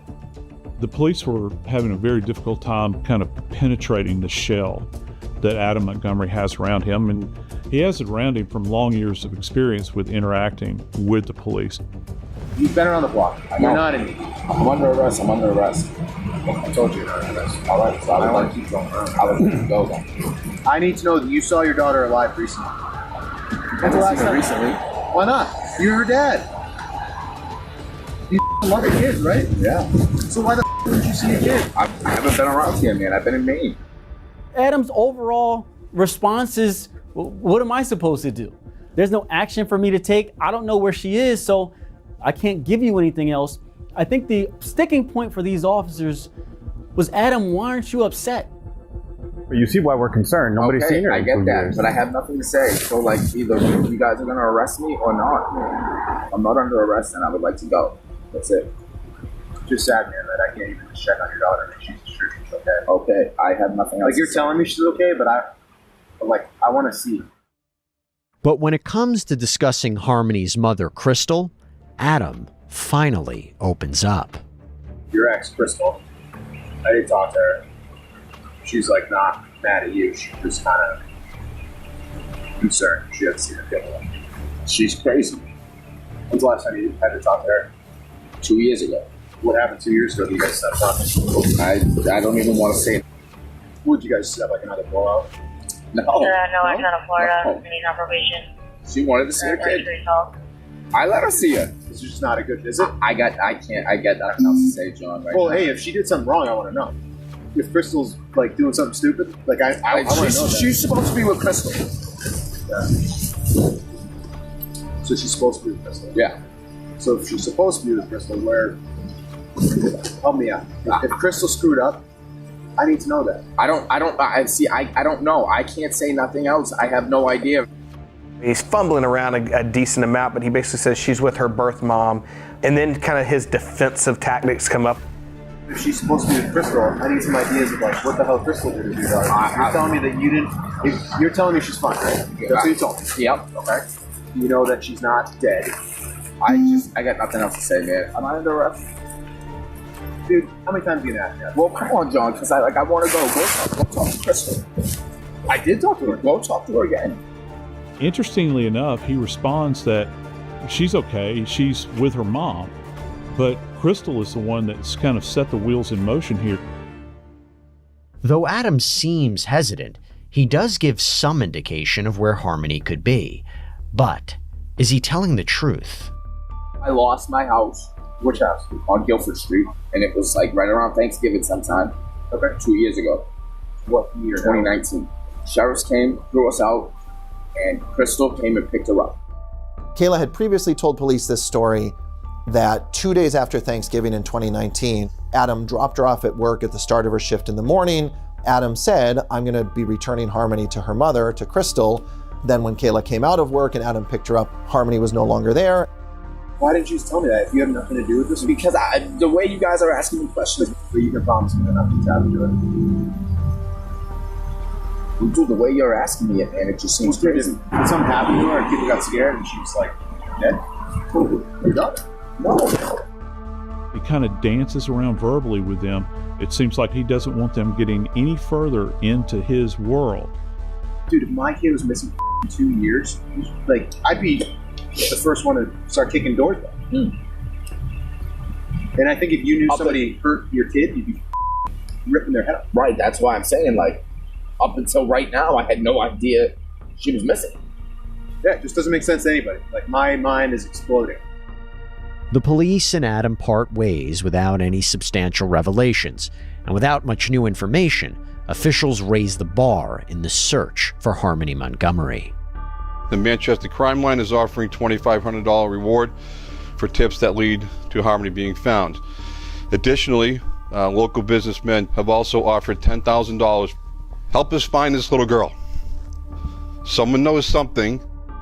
It took law enforcement a while to move forward with this case, but what they began to discover when looking into Harmony's absence is something quite sinister. No one, and I mean no one, had seen Harmony. You can look me right in the eye and tell me that she's alive. She's alive. You know for a fact. I have nothing else to say. New Hampshire investigators are searching for 7-year-old Harmony Montgomery, a small child who hasn't been seen in over 2 years. As her father, Adam Montgomery, is under suspicion in her disappearance, detectives begin learning his relationship with his daughter was anything but wholesome. During the course of the investigation, an uncle comes into the picture who actually says that Adam had a history of abuse. Adam's uncle Kevin tells them about Adam having struck Harmony in the face earlier in 2019, months before she disappeared. That was the moment that he became the primary suspect in whatever did happen to Harmony. So now the police, they're on high alert because we have a child who's missing. There's a report that the father put his hands on that child. It becomes a red flag situation that's extremely important for the officers to get to the bottom of. This alleged assault gives investigators another chance to question this father about his daughter. We got a lot of worried people and scared people right now in the community. I don't want you to be painted as a monster. Well, that's what you guys are already doing. Adam Montgomery is arrested, but it's not for Harmony's disappearance. You understand what the charges are, right? Second-degree assault, right? Yep. Okay. There's also an endangering the welfare charge. Okay. And interference with custody. The second-degree assault charge, what is this referring to? Well, your daughter had some injuries that you know about when you lived on Guilford Street. What are you referring to? Well, you were there, I wasn't, right? What are you referring to? Marks that were left on her by you. Absolutely not. Much like the initial interaction in the park, Adam's demeanor is pretty blasé throughout. The time he gets fired up the most is when police are basically telling him that he did something bad to his daughter, talking about the assault. What you just said to me, you guys are completely out of line. Okay, but so explain to me, how are we out of line? I have nothing to explain. Okay, but wouldn't you rather explain it so we can make sense of it than just have other people's side of the story? They're not there necessarily to explore the circumstances around that assault. What they are hoping for is that he's going to make some kind of spontaneous admission about his involvement in the disappearance of Harmony. Do you know that the reward is about $40,000 to find where your daughter is right now? Okay. When you start throwing money around like that, people come out of the woodwork that you would never expect. This case is now kind of taken on a life of its own. The media is aware, the locals are aware, the politicians are aware. You're sitting there telling me that right off the rip that there was something wrong with my daughter because of me. No, that's... So if your daughter had marks on her at some point when you lived over there, how would you explain those? I would love to know when that marks were there because DCYF came to my house multiple times and closed the case. They say, we're not saying you hit her with a bat or anything like that, but we did hear that she had a black eye, and Adam says, well, I didn't do that. That's not what happened. If there was significant marks like you're referring to, I believe they would have flagged something at that point and they would have said something. They wouldn't have came there and seen that the kids were well taken care of. All the kids loved being at the house with me. For you to sit there and say that it was inflicted because of me. What's just going on? What we hear? Your daughter had a mark on her face that people, multiple people, have told us was inflicted by you. This is your time to tell me, kind of explain that. You know, if you're saying this was a mistake or this was an accident, I don't even know what you're referring to. You don't recall your daughter ever having a mark on her face? He says Child Services showed up to do an investigation. And after going there multiple times, they deemed that it was a safe location and place for the children to be. Why did DCYF start visiting you guys? Between me and my wife and Kevin, we were supposed to pay the bills. He didn't pay the electric bill and he took his and moved out. DCYF showed up and the police showed up because they said that we were unfit to have the children at the house because there was no electricity in the house. Everything was fine. The police showed up, seen that the kids was fine, there was nothing wrong with them. The DCYF showed up and they left. Eventually, the sheriff's department came along, evicted the people who were there. The electricity was shut off for a time. Adam and Kayla and the children were living there with just a generator for power. And Adam and Kayla and the children, including Harmony, started to live out of their car. You know what, man, I don't even want to talk anymore. This is just beating around the bush, man. It just seems a little too silly to me. Well, I'm trying to figure out who can substantiate your claims that there's, you're not this, monster or person that either DCYF made you out to be or your family who you didn't get along with. Adam's story doesn't seem to be adding up, and when he's called out on it, he blows a fuse. There's some discrepancies between what you're telling us and what other people are telling us. Why is it that you refuse to talk about her every time we bring her up? Because you guys are just sitting here beating a bush. It's over and over. You guys asked me what happened the other day. I told you what happened. You wouldn't tell us the other day. It was just a charade. Yep, no, don't worry about it. You're not under arrest, and I'll come up with some. The thing about police and investigators in particular, when you blow them off and you do not give them direct information, that makes any investigator worth their salt. It makes them want to dig deeper and harder because what's at stake here is the life of a child. Can you make me a promise? Man to man? Can you tell me that she's alive? You're gonna play the same word games that you played with me the other day. No, it's not word games. I got nothing. Because we care, man. We want to know. This isn't gonna go anywhere. This isn't gonna stop. So either get on the bus now or get run over. I got nothing else to say. I want a lawyer. It was at this point that the police knew that they were on the right track. Adam Montgomery is charged with second-degree assault for allegedly hitting Harmony years prior, and his wife, Kayla Montgomery, is facing charges of her own in relation to this young girl. Police had identified roughly when Harmony had disappeared, and specifically when she was no longer living with Adam and Kayla. Kayla was continuing to represent to the state offices that they did have Harmony with them, and she was charged with various offenses relating to theft of benefits. Kayla was receiving food stamps and other benefits from the state. But there's still not a clear picture of where Harmony Montgomery could be. The investigators don't have a starting point. So they spend the next couple of months looking for information. You see the reward in this case skyrocket. Now imagine everybody that's going to try and come out of the woodworks and give anything they know for $150,000. That's the hope. However, months later in August 2022, officials announce a monumental update in the investigation. I'm beyond saddened that we stand here today to announce that the disappearance of Harmony Montgomery is now officially a homicide investigation. Harmony is a sweet and innocent child who deserves to be brought home to her family and friends. Members of the Manchester Police Department, the U.S. Marshal Service, the FBI have devoted thousands of hours gathering evidence and pursuing numerous leads. All of these efforts have led us to conclude that Harmony Montgomery was murdered. But what evidence do authorities have against Adam Montgomery? And one key piece of evidence is still missing. Think about how much money that you're wasting and an effort. And then you try to put the police record at what cost, man. What the is like? The way to just raise taxpayers' money. New Hampshire detectives are investigating the disappearance of 7-year-old Harmony Montgomery, who hasn't been seen in over 2 years.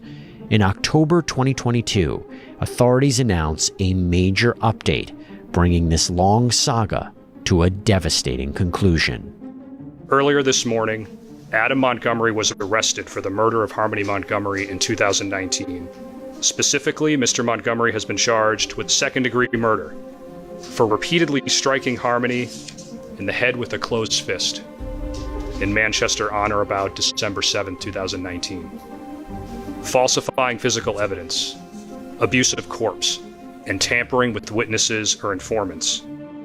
If we don't have Harmony's body, we don't have her remains, how in the world can we actually come up with a cause of death? It becomes speculation. What we do know is that Harmony was witnessed to have been struck by Adam. Adam Montgomery, Harmony's own father, faces a possible life sentence when he is officially charged with second-degree murder, and it's what happens after he's charged that unfortunately confirms investigators' suspicions. You hear people come up with, and they'll gave a report to the police, and it was like, Adam gave it to his daughter to him to bury by the river, like a bridge to the straw. They had the FBI and everybody else here digging up the river. I'm like, is this really right now? Like, getting witnesses to your trial.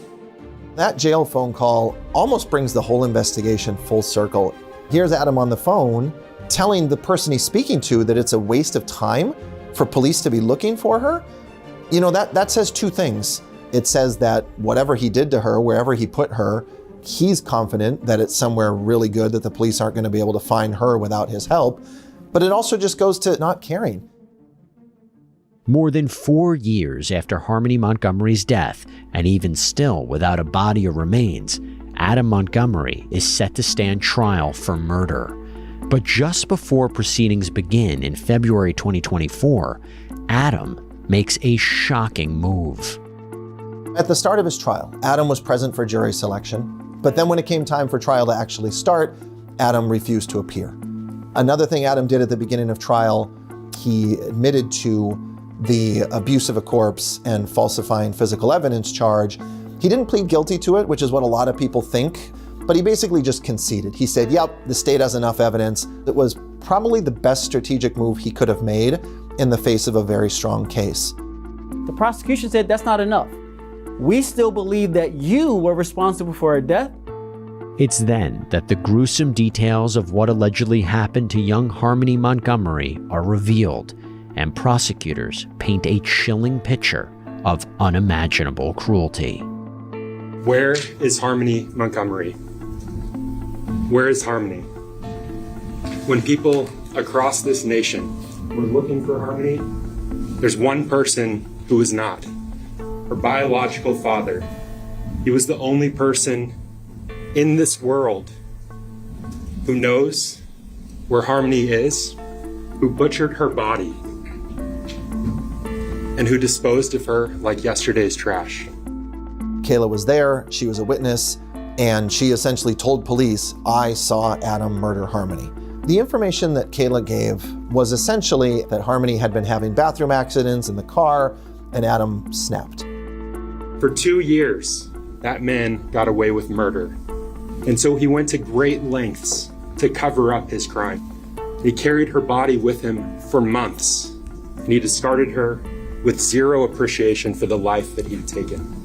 And in the months that followed, he beat, he injured, he terrorized the only witness to his crime. She was his loose end, Kayla Montgomery, his wife. She wouldn't let us know when she had to use the bathroom, and so she was peeing in the car. How was the defendant responding when she had these accidents? Getting angry. He would smack her in the face, or on her leg, or in her hand. The vessels in the brain are very delicate.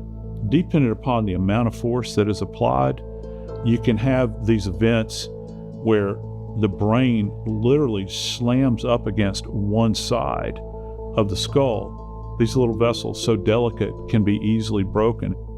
December 7th of 2019. Yeah. Does that day stand out to you? Yes. Why? This is the day that Harmony passed away. What happened when she had that accident first thing in the morning? Adam repetitively kept punching her in the head.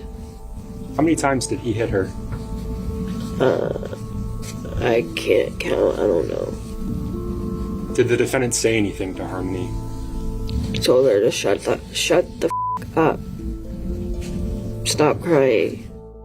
All it takes is one final furious blow to her head, and suddenly you've got a bleed that occurs within the brain.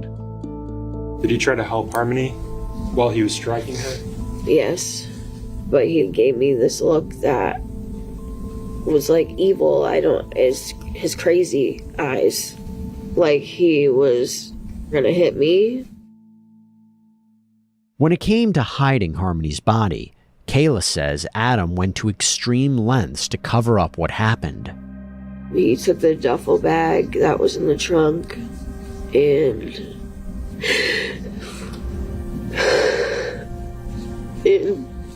put her in the duffel bag. Did you attempt to get away, to run? No. Why not? Because they had the 2 other kids and I was scared. Kayla, why stay with someone that does this to you? Yes, I was scared. And I still cared about him. She and Adam basically kept Harmony's body with them for a period of approximately 3 months as they moved from place to place. Where was Harmony's body at the time that you were living in that car? In the trunk of the car. And what did he do with that duffel bag when you got to your aunt's house? He placed it under the porch. What did he do with Harmony's body when you arrived at your mother's home? He put the duffel bag in the cooler. Where did you go after living with your mother? To the fit shelter, families in transition. Adam put her in the ceiling. Lo and behold, as soon as they open up the ceiling and the detective pops his head up into the ceiling, He was able to see on top of the ceiling panels some staining. That staining was confirmed to be Harmony's blood and also confirmed to be Harmony's DNA. One of the key elements here are going to be a succession of witnesses. You've got this fingerprint expert that comes on the stand who talks about the fingerprints and the handprints that have been left behind. Were you able to identify the person that deposited that print? Yes, I was. And who was it that you identified? Adam Montgomery. That goes to verifying what Kayla had at least spoken to at one point in time, that she had been placed in the ceiling. But remember, Adam took responsibility for everything after she was deceased. He says, yes, I was responsible for Harmony's care, and something clearly happened to her on my watch, but I didn't kill her. What happened when those maintenance workers came? Adam took her back down from out of the ceiling. He put her in a trash bag. Did the defendant begin discussing disposing of Harmony? Yes. And what was his plan? What was his idea for getting rid of her? To use lime and dismember her. Did the defendant tell you where he planned to dump Harmony's body? No. To this day, we don't have a clue as to where this precious little angel's body is. Some people speculate that perhaps Harmony's body lay at the bottom of a saltwater marsh right outside of Revere, Massachusetts. Police learned in March of 2020. Adam had asked a friend to rent a U-Haul. She and Adam had Harmony's body with them for that entire time from December 2019 to March of 2020. Police were able to identify the specific U-Haul that was rented, checked it with the Massachusetts toll system, and were actually able to see that on the night that Adam disposed of Harmony's remains, he was near Boston. That gave probably the best information we have to date about where Harmony's remains might actually be. But the defense has their own theory of who's responsible for killing Harmony, and it isn't Adam. Adam Montgomery did not cause Harmony's death. Kayla Montgomery was the last person to see Harmony alive and know how Harmony died. Adam's attorneys puts forward this idea that maybe Kayla, in fact, murdered Harmony and Adam did not do it himself, but he participated in covering it up. Adam's attorneys present Kayla's lying. Now, there's a lot of things that Kayla said that police had been able to corroborate, but in the moment, there were two adults in that car, Adam and Kayla. There was no way to corroborate that information. I'm not pretending that Adam isn't innocent here. Adam is not. He and Kayla covered up Harmony's death. He and Kayla moved Harmony's body from place to place to keep it hidden, and then permanently hid her remains. The fact is, to the best of my knowledge, she doesn't necessarily have a violent history, but by her own admission, she's deceptive, she's a thief, and she's a drug user. The defendant was hoping that the jury would say, I have enough doubt in my mind that I'm not going to find Adam guilty of this murder because it could have been somebody else. The defense calls no witnesses, but they take their time cross-examining Kayla Montgomery. Several statements that you gave to the police and the prosecutor about the death of Harmony. Those stories changed a bit over time. Yes. Kayla was the state's key witness, but she was also a liar. Kayla had previously told police this story that 2 days after Thanksgiving in 2019, Harmony had been given to Crystal, and she had been working at a Dunkin' Donuts. Police learned that Kayla was not working at any Dunkin' Donuts anywhere. She had been fired, and she goes into grand jury, and she repeats the same lie. Kayla, that assault never happened, did it? Yes, it did. You describe physically trying to stop him, Yes. Adam. Nobody wants a person to strike and hurt a child. You cannot allow that to happen. You can't sit by and allow that to happen, right? Right. Okay. But you said that you stopped trying to do anything because he looked at you with the face of pure evil. Yes. So you just got scared and shut up, right? Yes. Her testimony left an opening for the defense attorneys to say Kayla can't be believed in full. When the defense tried to hit Kayla with, well, you lied about this and you're convicted of perjury and you lied about that, I think the lies that Kayla told were to protect Adam, to protect her abuser. I think it helped the jury understand why she had initially lied and therefore maybe made her testimony more credible. You said the last time you saw Harmony, she was happy. Yes. And you had no problem with that lie to the grand jury, right? Right. The last time you saw Harmony, she was dead. Yes. After 2 weeks of testimony, the case is handed off to the jury. Following just 2 hours of deliberations, jurors sealed Adam's fate. As to charging the defendant, Adam Montgomery, with the crime of second-degree murder, do you find the defendant guilty or not guilty? Guilty. After having lived that case for upwards of 1,000+ hours, there's no doubt in my mind that Adam killed Harmony.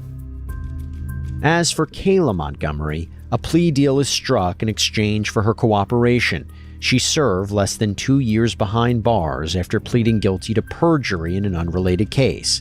She is now free.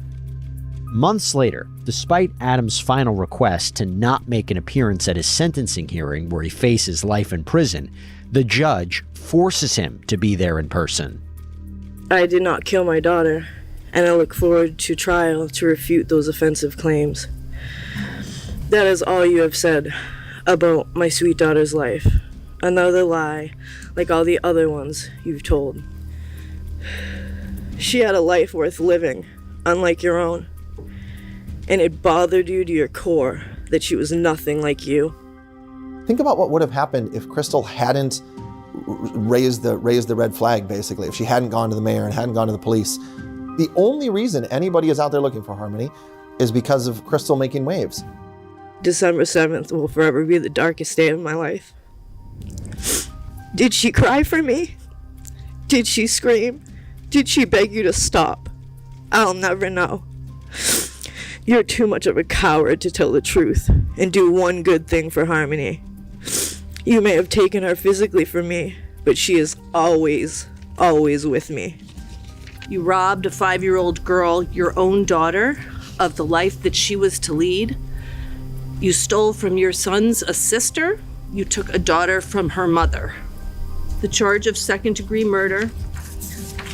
You are sentenced to the New Hampshire State Prison for not more than life nor less than 45 years. Adam Montgomery is sentenced to 56 years to life in prison for the murder of his own daughter. To this day, Harmony's remains have not been found. What would be fantastic is that someday Harmony can be remembered publicly, that she will be properly memorialized, and that she will be a benchmark in time for the authorities that are responsible for watching over these fragile lives. You know, Manchester isn't a huge city. Manchester can sometimes be a fractured community, but it came together for Harmony. So if there's a legacy to Harmony beyond being the amazing and vibrant girl that she was when she was alive, it's the way that she was able to continue to have a massive positive impact on the community, even to today. What I saw in this case was how Harmony became everybody's little girl.